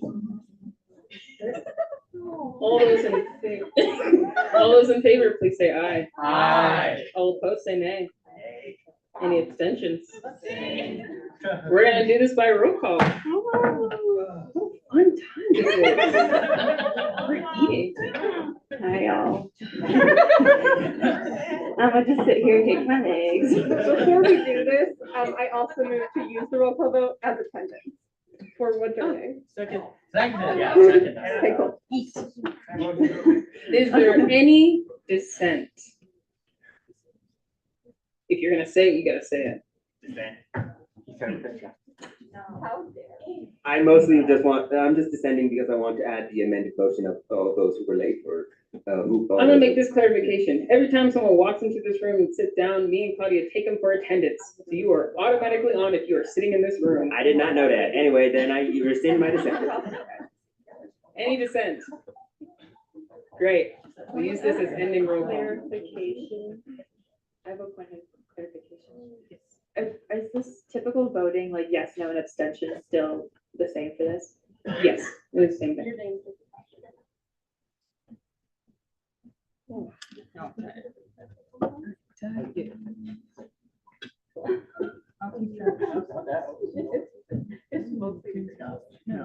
I enjoy asking questions. If you are an associate and they're not filling in for a senator, you cannot vote in this procedure. So please be honest and say, I can't vote. Or this vote will not count if you aren't being honest, and we will have to do this again. And I don't think anyone else wants to say that well. So. Thank you.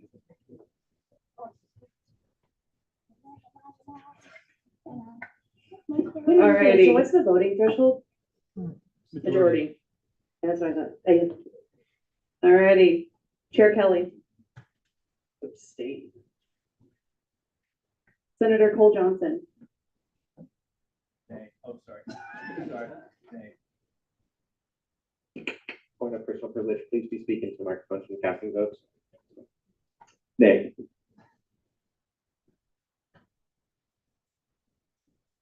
We'll say all of them.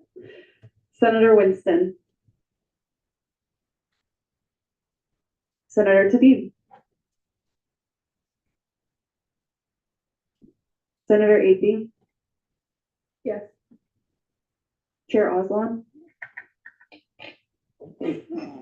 Yes. Chairman Auntie. Yes. Senator Hill. No. Senator Melchior. Yes. Senator Schumer. Senator Snyder. Abstain. Chair Taylor. No. Senator McAllister Johnson. Chair Trout. Aye. Senator Davis. Abstain. Chair Frisky. Yes. Associate Senator Rivera. Senator Barron. Associate Senator Camber. Aye. Senator LaSurf. Associate Senator Alvarez. Senator Pickerel. Senator Yankowski. Senator Buckner. Abstain. Associate Senator Ozor. In a sense, you can vote, Chief. Oswald's not here.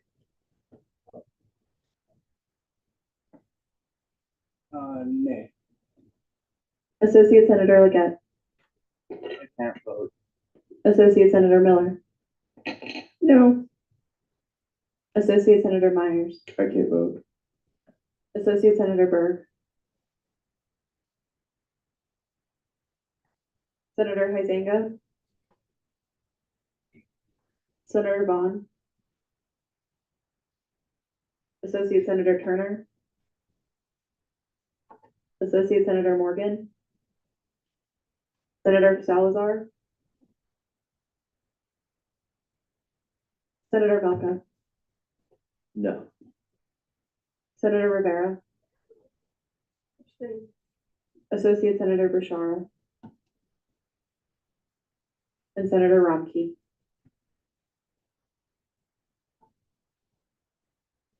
Any new members that I did not call, please raise your hand.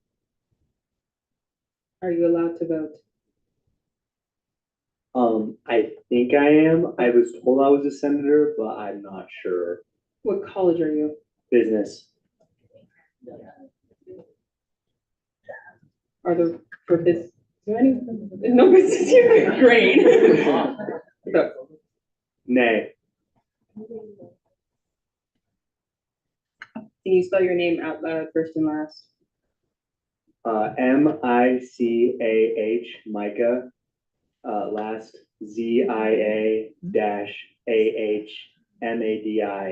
Zia Amadi.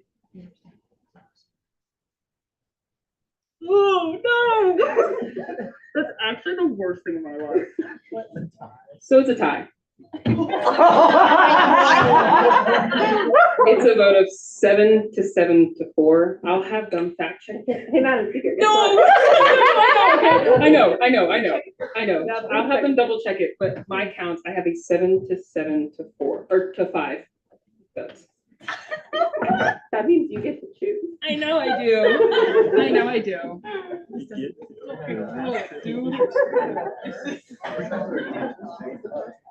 It's the first 5 years. Point of clarification, no, information. If you abstain, does it go to Speaker Pro Tempore?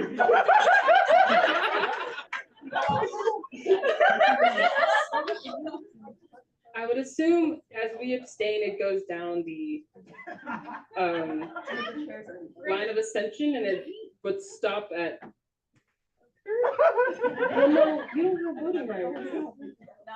Even we don't have voting rights. We don't have.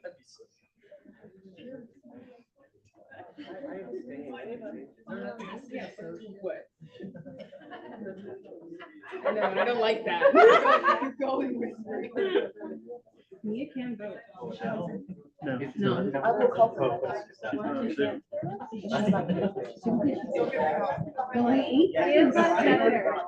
Come to us.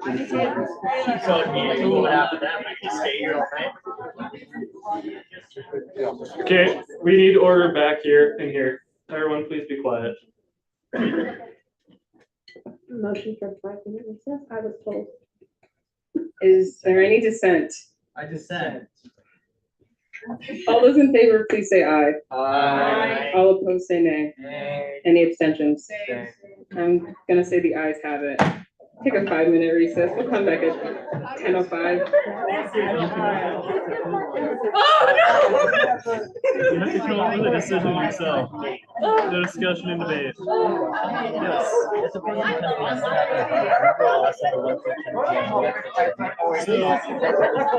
done with time. It's just the second she votes, we're like, I know. I wanna go. I hear you. I will happily add to like 16 citations. This took me like 5 months to make. I already said that you can't talk to me. Just in case there's any. 10 pages shorter than the actual caucus report. Ironically, It should be on the floor next week, but I'll activate it for. if Parker gets the vote. I would hope. We're not. Yay, democracy. I thought this was not good. I won't make any attention.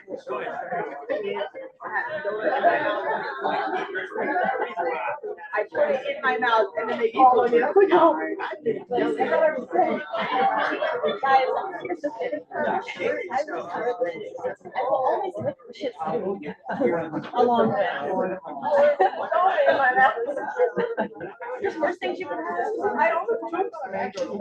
I choked on my coffee like 5 minutes ago when Graham said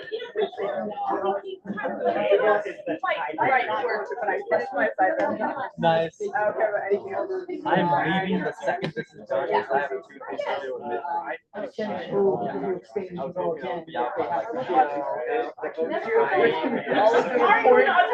was just like, it's a good voice.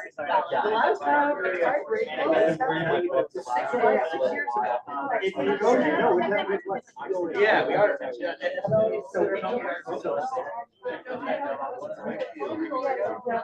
If none of those three want to, yeah. It's not a matter of, oh, I don't want to. Y'all. Potential speaker, okay, so question, how would you have it like the time? In this moment of time, basically, I would.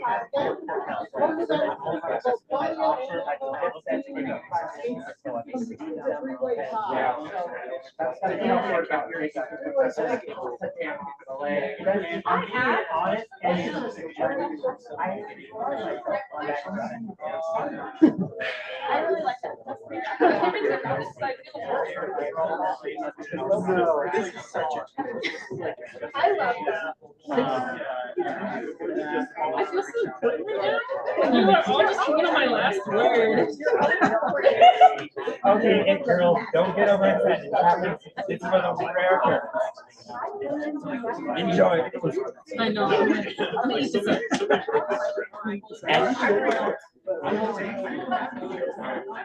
So we can either wait the whole 5 minutes or like. No one keeps.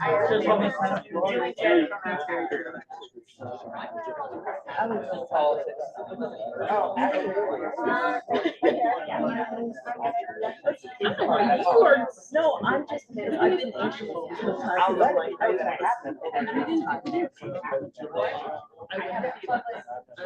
I know, no, that's why I told you first. Because I could say it harder. Why is everyone asking? Because I think it's funny. Fair enough. The thing is, if we are funny running, yeah, no, literally, I'm gonna see shit. I think it's really funny. I find it weird. That you were about to. Ava, congratulations, you're making history. Well, I mean, it's a perfect tie, so Celebrate the tie. Yeah. I wanted to go home like an hour ago. Same. I didn't eat because I thought this wouldn't be that bad. So I'm waiting until I get home, eat, and then do all my homework. Damn, I did my homework in Senate. I was watching lecture videos during the exec reports. Sadly, my homework has gotten to the point I can no longer do it in Senate. Oh no, I'm so It sorry. takes so much processing power, my computer breaks on me. Damn, that's brutal. Not that bad. But we got it.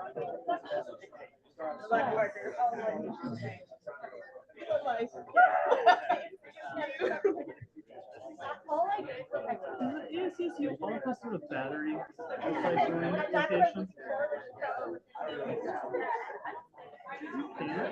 That's technically against trash policy. It is. I don't know that specifically, but we're also not in Denver. We're at college. Yeah. I know they don't really actually care, but it can cause an explosion, as we learned in the engineering book. It was a drone battery. And yeah, exploded, $7 million in damages. Yeah, set off fire sprinklers. You can actually see all the big like trucks and people like and stuff to get rid of it. And the water damage.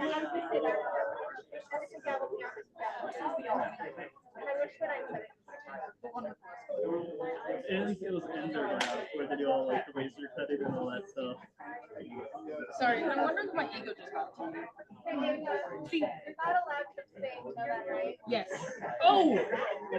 Yes. You have to decide. Oh, I can't abstain? Oh, so bad. Okay. I can't choose it. Yeah. Huh? Yes.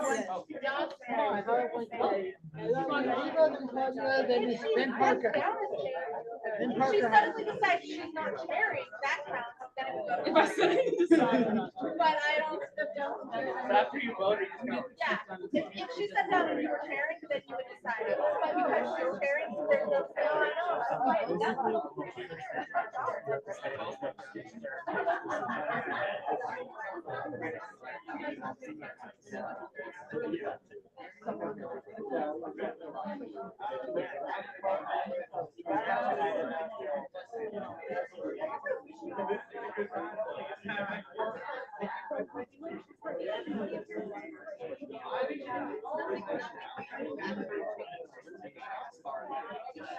Thank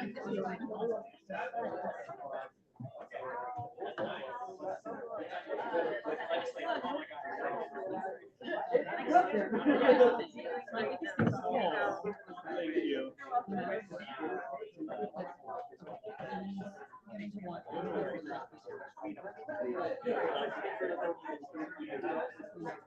Even though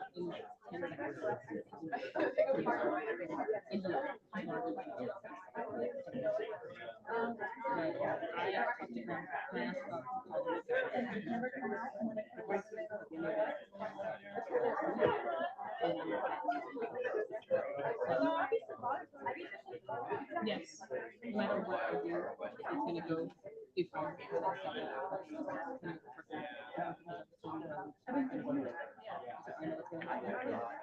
and then it just.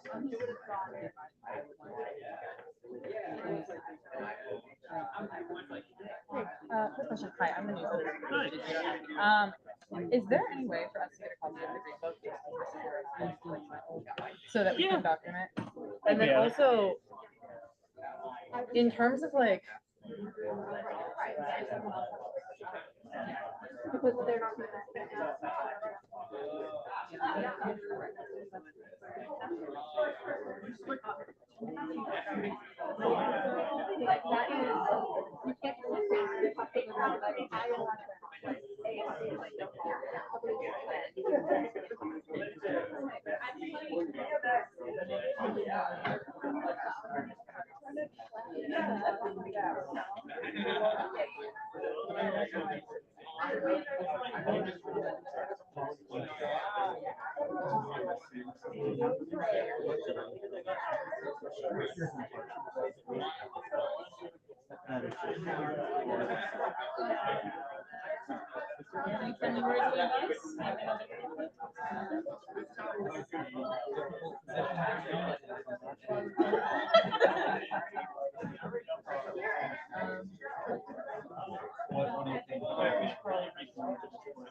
Either way, I mean, the best interest of the CSU. Wow, just add all that pressure.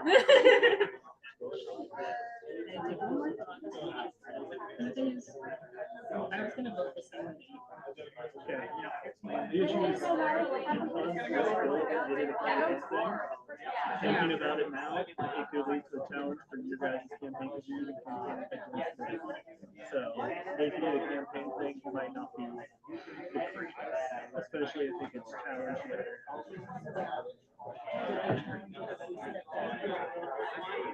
You could do both. So You could challenge each other. I'm guilty to challenging Yeah. because if you step down, you could say, well, I mean, think about it this way. If you go, if page 11 or whatever goes into argument saying election manager saying this unfairly helps, then Nick and everyone else are going to go and say that it doesn't because this way try to push the brand into this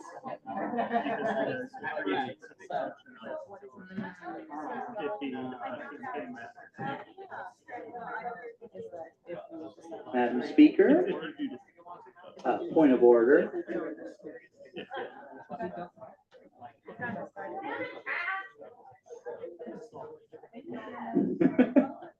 Point of order, Madam Speaker. I know. What am I like? I guess we call it backfire. We kind of push it. That's literally her discretion, that's the point. Has always been that. It always has been. How many times when you were speaker did you come back like 20 minutes late? May I? You don't have to. I know. That's crazy.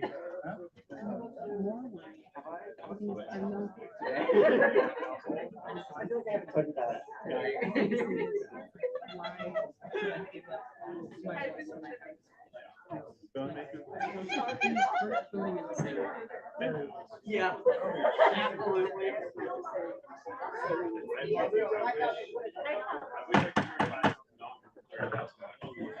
Hey, everybody. Welcome back. Welcome back.